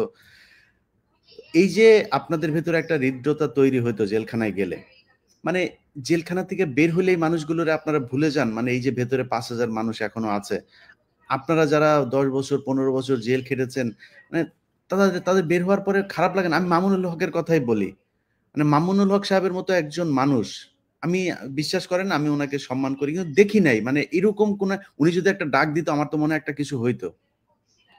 যারা মানে খুবই একদম ফ্রন্টে যারা থাকেন এইসব মানুষগুলোর ভেতরে, জামাতের আমিরের কথাও যদি বলি, উনিও তো জেল খেটেছেন, বিএনপির মহাসচিব উনিও জেল খেটেছেন। তো ওনাদের খারাপ লাগে না যে জেলখানায় মানুষগুলো পচে মরছে, 6 মাস হয়ে গেল? আমার তো ভাই কেউ নাই, আমার তো এখানে কোনো আলেম আমারও জেলে নাই, বিডিআরও আমার কোনো আলেম নাই, কিন্তু যাদের আছে, যারা তাদের সাথে ছিল, তাদের প্রতি ভালোবাসা থাকার কথা। আপনি দেখেন বিডিআর এর কথাও যদি বলি, বিডিআর এ যারা বের হয়েছে তারা কিন্তু যারা ভেতর আছে তাদের জন্য মাঠে নেমেছে, তারা কিন্তু প্রতিটা শুনানি, এই 11 তারিখেও আপনার তারা একটা মহাসমাবেশ করছে, তারা কিন্তু করছে। কিন্তু আমি আলেমদের ভেতরে দেখছি না, মানে এত আলেম বাংলাদেশে, প্রতিদিন কয়েকশো মাহফিল হচ্ছে এই দেশে। ভাই এরকম মাহফিল তো একটা জেলখানার সামনে দেন না, সবগুলো আলেম মিলে একটা, যে জেলখানার সামনে এই দিন থাকবো, এটাই করতে মানুষকে তো জানাইতে হবে, মানুষ তো জানে না। আসিফ নজরুল তো আছে, ওনার শাশুড়িরে কেমনে ছাড়াইতে হবে সেটা নিয়ে, আসিফ নজরুল তো আপনাদের নিয়ে নাই। এখন মানুষকে তো জানাইতে হবে যে আসিফ নজরুল আসলে দিনে ঘুমায় ওনার ওয়াইফের কাছে, রাতে যায় ঘুমায় হচ্ছে ওনার শাশুড়ির কাছে। তো এই যে উনি যে ঘুমায়, ওনারে তো জাগাইতে হবে যে হুজুর আসেন, একটু উঠে আসেন, ঘুমানো বন্ধ করেন, চারিদিকে এত ঘুমায় না, একটু জায়গা তারপর দেখেন কি অবস্থা এখনো জেলখানার ভেতরে। তো যেটা আগেই বললাম যে আপনারা খুব সম্মানিত মানুষ আছেন, যে ওয়েতে বলা দরকার এদেরকে ওয়ে বলতে পারছে না। এরা এই দেশটাকে নিজের পৈতৃক সম্পত্তি মনে করেছে। এই দেশের, বিশ্বাস করেন গত 6 মাসে যা দেখলাম, একটাও কোনো মানুষ পাইলাম না ভাই, বিশ্বাস করেন, মানে 2-4 জন ছাড়া এই দেশে কোনো মানুষ পাইলাম না। যে যেখানে যেখান থেকে কিছু টাকা পয়সা পায়, সুবিধা পায়, ওই জায়গায় বিক্রি হয়ে যাচ্ছে। এই দেশ দিয়ে আপনি কেমনে এই দেশটা বাঁচাবেন, কেমনে সম্ভব নাকি? ইলিয়াস ভাই, এখানে ওই আরেকটা যে বিষয়টা আপনি প্রশ্ন করছেন, আলেম ওলামারা কেউ আসলে এই বিভিন্ন কথাটা বলছিল কিনা, আমি গত 8 থেকে 10 দিন আগে একজন কারাবন্দী, সদ্য কারামুক্ত একজন ভাইকে নিয়ে আমি আমির হেফাজতের কাছে গিয়েছিলাম। আমির হেফাজত বিষয়টা নিয়ে আসলে খুবই মনোমালিন্য হয়েছেন এবং কষ্ট পেয়েছেন যে আলেম ওলামারা এখনো কেন যারা কারাগার আছে তাদেরকে মুক্তি করার ব্যাপারে তারা কথা বলছে। ভাই আমি কারো ব্যক্তিগতভাবে আমি কাউকে, আপনারা আমার সাথে আছেন, আমি আপনাদেরকে যে এই কথাটা বলছি তা নয়, আমি সবাইকেই বলছি যে উচিত ছিল পুরো আলেম সমাজ, আরে ভাই জেলখানা যায় নিয়ে আসবেন, দূর বলতে হবে কেন? জেলখানা যায় সব কারা আমাদের কারা ছিল, এই ছিল, নিয়ে আসবেন যায়। কিসের আইন? কোন আইনে এই দেশ এই সরকার ক্ষমতায় এসে আমার বলেন, আইনটা দেখান, কিসের আইন? এটাই ইনশাআল্লাহ আমরা এই যে এই আমাদেরকে শুরুতে যে কথাটা বললো মোস্তফা নূর ভাই, যে কথাটা বললো, ভাই এটা গোয়েন্দা সংস্থার কাজ নাকি? তুই কে রে বেটা? তুই বেটা কিসের গোয়েন্দা? তোর ভিতরে ঢুইকা তারপরে পিলখানায় বিডিআর সেনাবাহিনীর কর্মকর্তাদেরকে খুন, তুই কিসের গোয়েন্দা? তুই সব কটারে পদত্যাগ করা দরকার ছিল, সব কটা জেনারেল তারপরে তুই এই দেশটা বাঁচাইতে পারবি নাকি? এই দেশটা তো তুই মারছিস, এই দেশকে এই 15 বছর ভারতের কাছে ইজারা দিয়েছিলি তুই। তুই কিসের গোয়েন্দা? গোয়েন্দাগিরি আমাদের কাছে এসে শিখা যাস। একটা কথা মনে পড়ছে যে একটা কথা মনে পড়ছে মাওলানা সাহেব, এই যে এই প্রত্যেকটি এই জালিম তথাকথিত কর্মকর্তা মানে গণকর্মচারীদের বিরুদ্ধে গণতদন্ত কমিশন গঠন করা দরকার। যেহেতু সরকার এই সমস্ত এত কাজ করতে পারবে না, একটা গণতদন্ত কমিশন করলে মানুষ ওখানে তথ্য জমা দেবে, কারা কোথায় হত্যা করেছে, গুম করেছে, নাটক সাজিয়েছে, মামলা সাজিয়েছে, চাঁদাবাজি করেছে, ফ্যামিলি থেকে জেল কাটার গেটে চাঁদাবাজি করেছে, একেবারে কারারক্ষী এবং জেল সুপার সহ পুলিশের বিভিন্ন পর্যায়ের লোক, র্যাব সহ অন্যান্য সংস্থা, এই প্রত্যেকটি গণতদন্ত কমিশন একটা গঠন করা দরকার। ইলিয়াস ভাই, এটা আপনার উদ্যোগ নেন না? এটা না, দেখেন মোস্তফা ভাই, আমি 21শে আগস্ট নিয়ে আমি একটা অনুসন্ধান করেছি, আপনারা সেটা দেখেছেন কিনা জানি না। একদম মানে জজ মিয়া থেকে শুরু করে সবকিছুই প্রথম আলোর সাজানো নাটক। তো প্রথম আলো কারা? প্রথম আলোই আসিফ নজরুল, প্রথম আলোই ইন্ডিয়া, উদিচি, ওই ছায়ানট, এই সেই যে বড় বড় বিশাল বিশাল বোমা হামলা, এগুলো নাম শুনলে জজ সাহেবরা ভয়ে ফাইল ফেলায় দেয়, আরে বাবা এই মামলায় হাত দেওয়া যাবে না। আরে ওটা কি সব তো নাটক, সাজানো নাটক, সব হাসিনার আর প্রথম আলো সাজানো নাটক, এই আসিফ নজরুলদের সাজানো নাটক এগুলো। ওই নাটক আপনি এখন তাদেরকে ভয়ে দেখায় তারপরে ই করবে না। যাক, আমার সাথে যদি ভাই আপনারা থাকেন, আমি আপনাদের কথা দিচ্ছি। আমি দুইটা পয়েন্ট অ্যাড করতে চাচ্ছিলাম, আমাকে কি শোনা যাচ্ছে? জি জি বলেন। একটা হচ্ছে যে আমার মামলা যেই কারণে কঠিন হয়েছে বা অনেকের মামলাগুলো যেই কারণে কঠিন হয়, গুরুত্বপূর্ণ হয়ে যায়, সেটা হচ্ছে 164। কিন্তু কোনো আইনজীবী বা কোনো বিচারক বা আমরা অনেকেই এটা আমরা যাচাই বাছাই করি না যে 164টা কিভাবে নেওয়া হয়। আমি কেন 164 দিতে যাব একটা মিথ্যা বানোয়াট নাটকের সাথে? আমি কেন স্বীকার করতে যাব? কি গুম রেখে 2 বছর 3 বছর করে গুম রেখে 1 মাস 2 মাস গুম রেখে যে 164 রাখা হয়, আর উকিলরা 164 কথা বলে, অনেক অনেক টাকা নিয়ে যায়, এরপরে বিচারকটাও 164 আছে এজন্য জামিন দিতে চায় না, এই একটা আতঙ্ক আছে। এটাকে যারা আইন সম্পর্কে জানে এদের কাছে হয়তো এটা জুজুর ভয়, কিন্তু আমরা যারা সাধারণ লোক আছি আইন সম্পর্কে জানি না, তাদের কাছে এটা একটা বড় সমস্যা। আর এটার ভয় দেখে অনেকেই অনেক ফায়দা লুফে নেয়, এটা একটা আতঙ্কের বিষয় আছে আমাদের। আর কারাগারে এসটি আতঙ্কের কথা তো ভাইরা বলেছেন, অনেকগুলো পয়েন্ট চলে আসছে। আমার মনে হচ্ছে কারা মুক্তির ব্যাপারে কাজ করতে গেলে ওই যে 559 একটা ধারা আছে, 20 বছর পূর্তি যাদের হয়েছে, এই বিষয়টা কার্যকর করলে বেশ কিছু বন্দী মুক্তি হতে পারে। আর হচ্ছে একজন নিরীহ লোককে আমি দেখেছি 18 বছর পরে ওনার জামিন হয়েছে, বের হবে, এই সময় একটা নতুন মামলা দেওয়া হইলো ওই যে কারাগারের মধ্যে বিদ্রোহ, অথচ কাশিমপুর কারাগারে ওই সময় আমি উপস্থিত ছিলাম, ওখানে কোনো বিদ্রোহই হয় না, সম্পূর্ণ উস্কানিমূলক ভাবে কিছু লোককে হত্যা করা হয়েছে। এই লম্বা সময় প্রয়োজন ওই দিকে, এখন হয়তো যাওয়ার আপনাদের সময় হবে কিনা। মূলত এই ওনার নাম হচ্ছে আব্বাস আকন্দ, একদম নিরীহ লোক, খুব বেশি শিক্ষিত না, কথাও কম বলে আমার মতো। এরপরে 18 বছর দীর্ঘ অপেক্ষার পর পরিবারের ওনার অবস্থা খুব খারাপ, ওনার স্ত্রী চলে গেছে, একজন ছেলে একজন মেয়ে আছে, তারা কার কাছে থাকে, নানির কাছে, হয়তো কোনো রকম পড়াশোনা কিছু টুকটাক করছে। এই যে একটা অবস্থা, এই অবস্থা থেকে বের করার জন্য আমাদেরকে চেষ্টা করা দরকার। আমরা এগুলো নিয়ে আবার আলোচনা করতে পারবো। আমরা আজকে শেষ করি এখানেই। আজকে ফেব্রুয়ারি মাসের 10 তারিখ, আমরা মার্চের 10 তারিখ পর্যন্ত সরকারকে সময় দিচ্ছি। 1 মাসের ভেতরে যদি নাকি সব আলেমদেরকে, আলেম সহ যারা বিভিন্ন সময় ফেসবুকে শুধুমাত্র হাসিনার বিরুদ্ধে পোস্ট করার কারণে 7 বছর জেল হয়েছে, এরকম বন্দী আছে, যারা বিএনপি করতো, জামায়াত করতো, এরকম লোকজন আছে, সাধারণ মানুষ, সাধারণ শিক্ষার্থী, এরকম অনেকে আছে। 1 মাসের ভেতরে সবাইকে মুক্ত করতে হবে।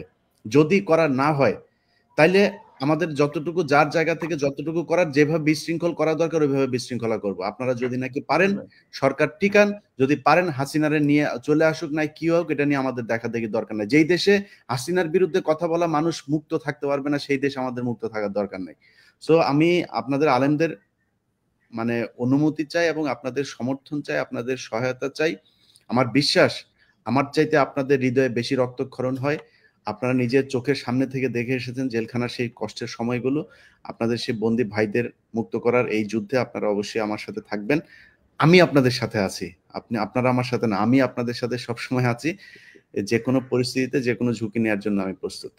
ইলিয়াস ভাই, আমি এক মিনিট একটু অনুমতি চাই। হ্যাঁ, এখানে ভয়ঙ্কর বিষয় যে কত ব্যবসায়ীকে জঙ্গি বানানো হয়েছে, ব্যবসায়ীদেরকে, একদম নিরেট ব্যবসায়ী, কোনো পলিটিক্স করে না, এরকম একজন মিলন, এরকম একটা মামলা আমি ফেস করেছি চিটংয়ে। সকালবেলা তার 10 দিনের রিমান্ড চাইছে, তার নিয়োজিত আইনজীবী ভয়ে বলছে 5 দিনের রিমান্ড দিয়ে দিবে। আমি ওই মামলা এনগেজ ছিলাম না, হঠাৎ করে ওই কোর্টে আমি থাকাতে এটা মোকাবেলা করে রিমান্ড বাতিল করেছি। সাথে সাথে জিআরও সেকশন থেকে এসপি কে জানিয়েছে, এসপি আবার ওই আইউকে থানা থেকে কল করে, মিরসরাই থানা থেকে কল করে ও হোন্ডা দিয়ে রওনা দিয়েছে। পেশকার বললো যে তো এখন আইউ আবার আসতেছে আরেকটা পিটিশন নিয়ে।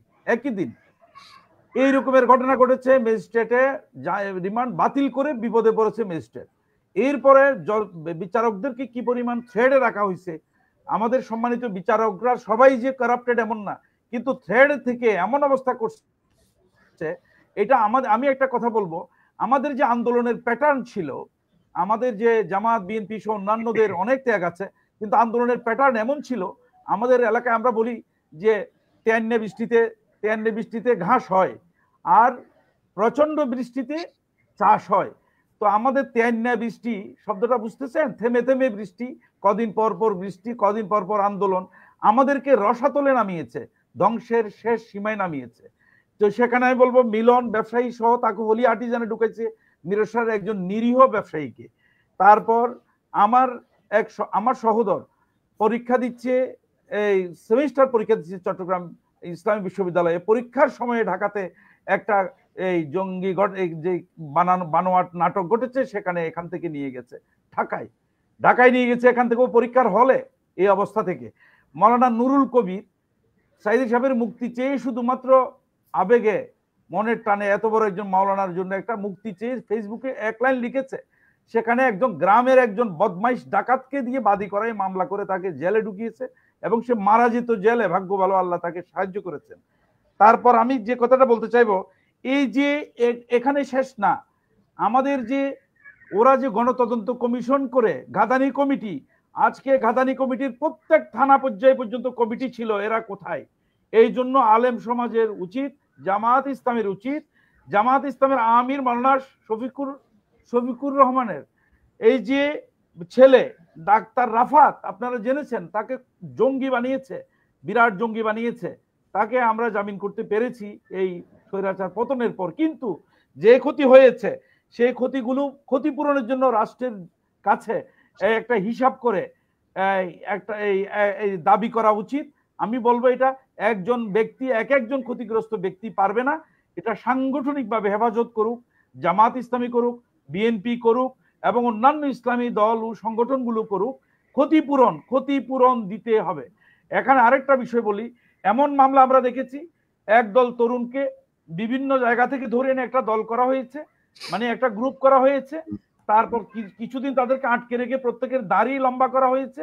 তারপর তাদেরকে হঠাৎ করে আবিষ্কার করা হয়েছে র্যাবের মাধ্যমে অথবা অন্য গোয়েন্দা সংস্থার মাধ্যমে অথবা কাউন্টার টেরোরিজম ইউনিটের মাধ্যমে করে কি করেছে, সামনে ভয়ঙ্কর মারণাস্ত্র দিয়েছে, আধুনিক মারণাস্ত্র, রাইফেল, বিভিন্ন রকমের গ্রেনেড ইত্যাদি দিয়ে ছবি তুলেছে। কিন্তু এই নাটক করার পর তারা ভুলে গেছে তারা তো মদও খাইতো নাকি আমি জানি। আমি নিজেও অপহরণ হয়েছি 2 বার, আমি 2 বার গুমের ভেতর থেকে আল্লাহ আমাকে বাঁচাইছেন।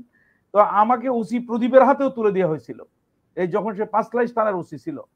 তো আমি যে কথাটা বলতে চাচ্ছি, এগুলো আমরা ফেস করেছি, এরকম ভয়ঙ্কর মিথ্যা মামলা। ওই যে টেবিলের উপর যে অস্ত্র দিয়ে যে যুবকদেরকে শো অফ করা হয়েছে, নাটক করা হয়েছে, কিন্তু মামলাতে কোনো অস্ত্র উদ্ধার নাই, এটা মারাত্মক। তাদেরকে যে মামলা দিছে ওই মামলায় কোনো অস্ত্র উদ্ধার নাই। মানে ওই এই ওই অস্ত্র তো আবার আরেক জায়গায় দেখাইতে হবে, সো ওই অস্ত্র আরেক ওদেরকে জায়গায় দিয়ে দেখাইতে দিলে হবে। তো সিজার লিস্টে হ্যাঁ তো রাখা যাবে না।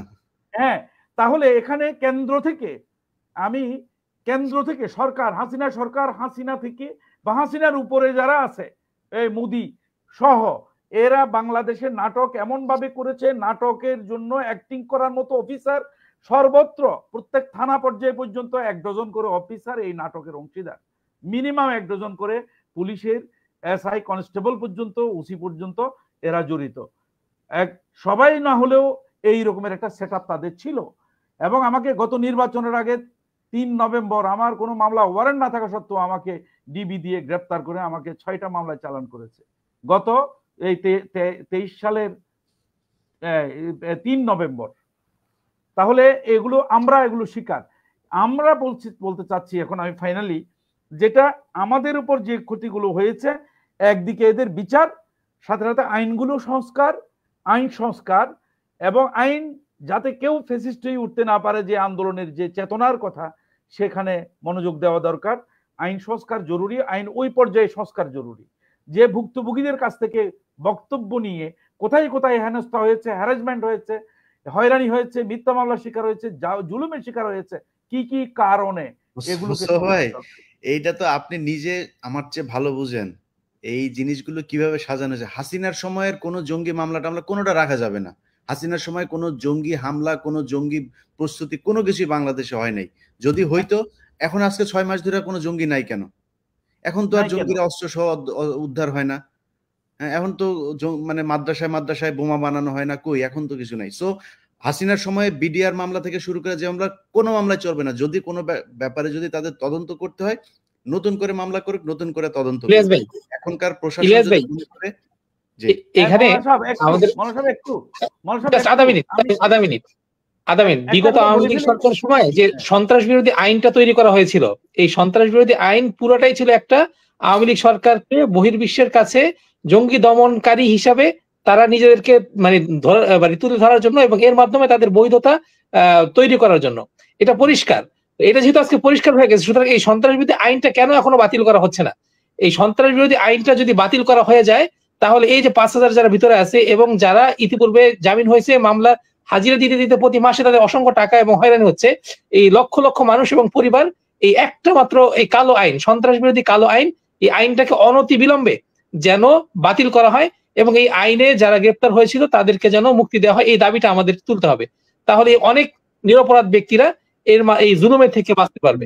মোস্তফা ভাই, জি, এখানে যেটা, যে ব্লগার গুলো হত্যা করা হয়েছে, যে আপনি জানলেন যে ওকে হত্যা করা হবে, আপনি আমেরিকা থেকে জানলেন, আমরাও এখান থেকে জানতেছি যে অমুকের উপর অমুককে বেশি উপরে এনে এমন ভাবে ক্রাশ করবে এবং এই দায়টা দেবে ইসলামিস্টদের বিরুদ্ধে। এবং ইসলামোফোবিয়া যেটাকে বলা হচ্ছে, যে সেটাকে আমাদের বাংলাদেশে এই ফেসিবাদ কায়েমের জন্য হাতিয়ার হিসেবে ব্যবহার করেছে। আমি যে কথাটা বলার জন্য এই কথাটা বললাম, সেটা হলো যে যতগুলো ব্লগার হত্যা হয়েছে এগুলো তারা করেছে, এবং এই প্রত্যেকটি মামলার পুনর্তদন্ত করে আগে যারা হয়রানি শিকার হয়েছে তাদেরকে ক্ষতিপূরণ দিয়ে এই মামলা থেকে বাদ দেওয়া, এবং পুনর্তদন্তের মাধ্যমে ওই হাসিনা রেজিমের যারা যারা জড়িত আছে, হাসিনা সহ প্রত্যেকের বিরুদ্ধে মামলা অগ্রসর হওয়া উচিত, এবং এটাই হবে ন্যায় বিচার। জি, আসিফ নজরুল সহ গোয়েন্দা সংস্থা ডক্টর ইউনূস সরকার না, আসলে এই সরকারটা আসিফ নজরুল সরকার। আসিফ নজরুল সরকারকে বলবো যে 10 তারিখের ভেতরে যদি করা না হয়, তাহলে 10 তারিখের পরে দেশের যে কোনো পরিস্থিতির জন্য আপনারাই দেয়, আমাদের দায়টাই নেওয়ার দরকার না। আমরাও দায় নেবো না, আপনারা নিয়েন না। হাসিনা আসুক, ইন্ডিয়া আসুক, যে মনে চায় সে আসুক, আমাদের কোনো সমস্যা নেই। যেইভাবে দেশ চলছে, এই দেশের কোনো সাধারণ কোনো মানুষের কোনো লাভ হয় নাই। শুধু এখন নতুন করে কেউ জেলে যাচ্ছে না আমাদের লোকজন, শুধু এখন নতুন করে হয়তো আগের মতো সেই গুম খুন সেগুলো হচ্ছে না, মানুষ কথা বলতে পারছে, এতটুকু। এর বাইরে কোনো সাধারণ মানুষের কোনো একটা জায়গা যদি বলেন যে কোনো জায়গায় কোনো মানুষ কোনো পাচ্ছে, মানে সুবিধা পাচ্ছে, এটা পাচ্ছে না। যাই আমরা এই জায়গা থেকে বের হইতে চাই।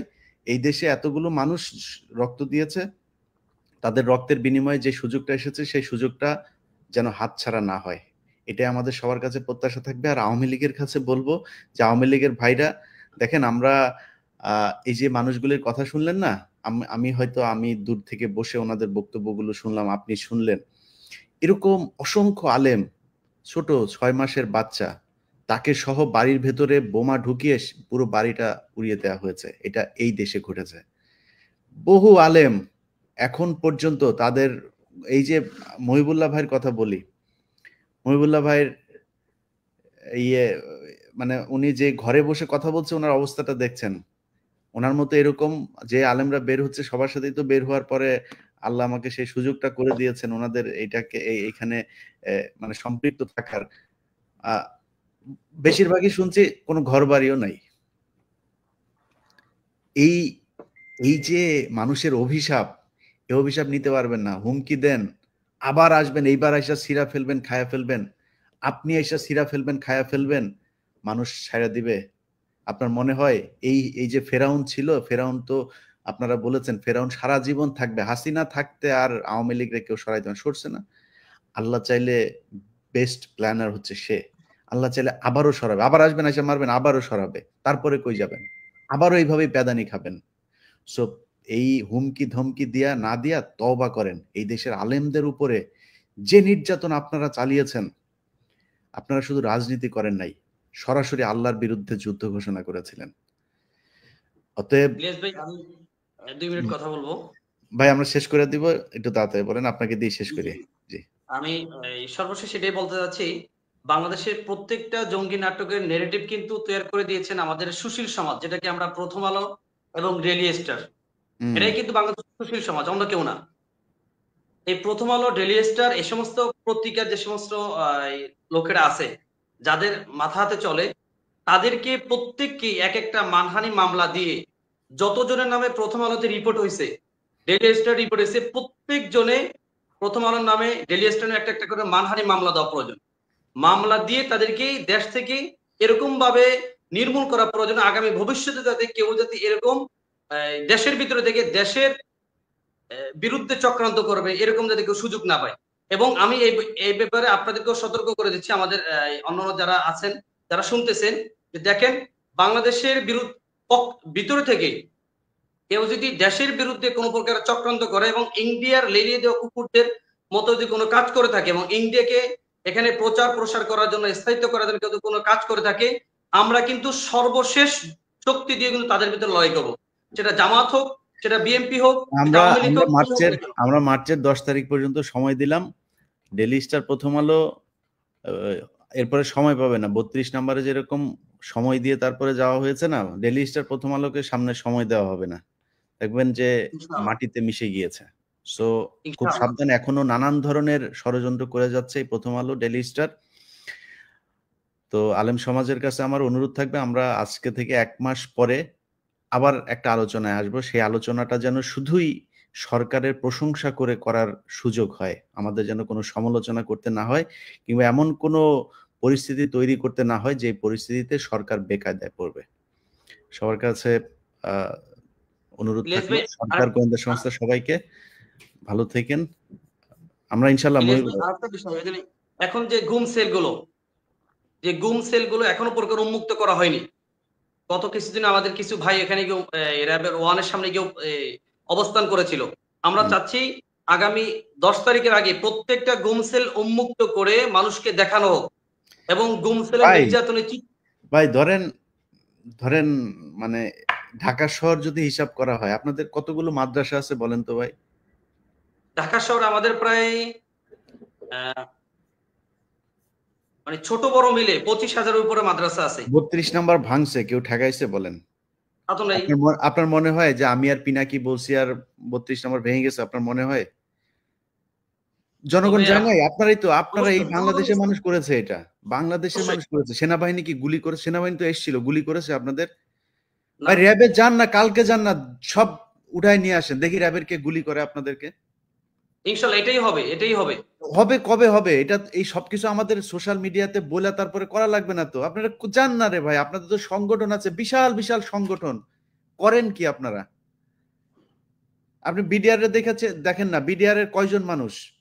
এই কয়েক হাজার মানুষের পরিবার, তারা কিন্তু আসে, তারা প্রতিটা শুনানিতে এখানে এসে তারা গ্যাদারিং করে। মিডিয়া সেটার খবর করে না, কারণ ক্যান্টনমেন্ট থেকে তো আবার নিষেধ করা আছে। আমি ছাড়া বিডিআর এর খবর আবার কেউ প্রচার করতে চায় না, তো তাদের তারপরে আসে। কিন্তু আপনাদের তো কোটি কোটি মানুষ, লক্ষ না কোটি কোটি মানুষ, আপনি বলতেছেন এখন পর্যন্ত ওইখানে আছে, যান না ভাঙা নিয়ে আসেন, দেখি র্যাব গুলি করুক আপনারে। আপনি জেলখানায় যান না, ভাঙা নিয়ে আসেন আপনার লোকজনরে। যান না কেন? আপনার তো কিছুই করেন না এখন পর্যন্ত। আমাদের এখান থেকে এসে 1 মাস সময় দেয়া লাগবে কেন? আমাদের এখানে এসে আলোচনা করা লাগবে কেন? আপনাদের যাদের সংগঠন নেই তাদের একটা আলাদা ব্যাপার। আমরা তো দেশের পরিস্থিতিতে কোনো প্রকারের এই ঝামেলা না হয়, অস্থিতিশীল না হয়, এটার দিকে তাকে আমরা কিছু করতেছি না, কিন্তু সেটাকে তারা সম্মান দিতেছেন ঠিক উপদেষ্টারা। আছে, আমরা এবার সময় দিলাম 1 মাস। বাংলাদেশের আমার শ্রদ্ধেয় আলেম সমাজ, আপনারা আমাদের মাথার মুকুট। আপনারা এই দেশকে সেই গৌর গোবিন্দ থেকে আজকের অবস্থায় নিয়ে আসার পেছনে আপনাদের রক্ত গিয়েছে সবচাইতে বেশি। অতএব আমরা যেটা আপনাদের কাছে প্রত্যাশা করি যে ভেতরে যে আলেমরা আছে তাদেরকে সরানো, প্রথম আলো ডেইলি স্টারের ব্যাপারে খুব সুনির্দিষ্ট পদক্ষেপ নিতে হবে। ইনশাআল্লাহ। এর জন্য আমি আপনাদের সাথে আছি। আমার মতো একজন অধমকে যদি আপনাদের সাথে রাখেন, আমি আপনাদের যে কোনো বিষয়, যে কোনো সময়, যে কোনো পরিস্থিতিতে আমার সর্বোচ্চ আর্থিক, শারীরিক যেইভাবে আপনাদের কাছে দিতে হয় আমি সেইভাবে দেওয়ার জন্য প্রস্তুত আছি। ইনশাআল্লাহ। সবাইকে ভালো থাকবেন। আল্লাহ হাফেজ। ইনশাআল্লাহ। আসসালামু আলাইকুম। আসসালামু আলাইকুম।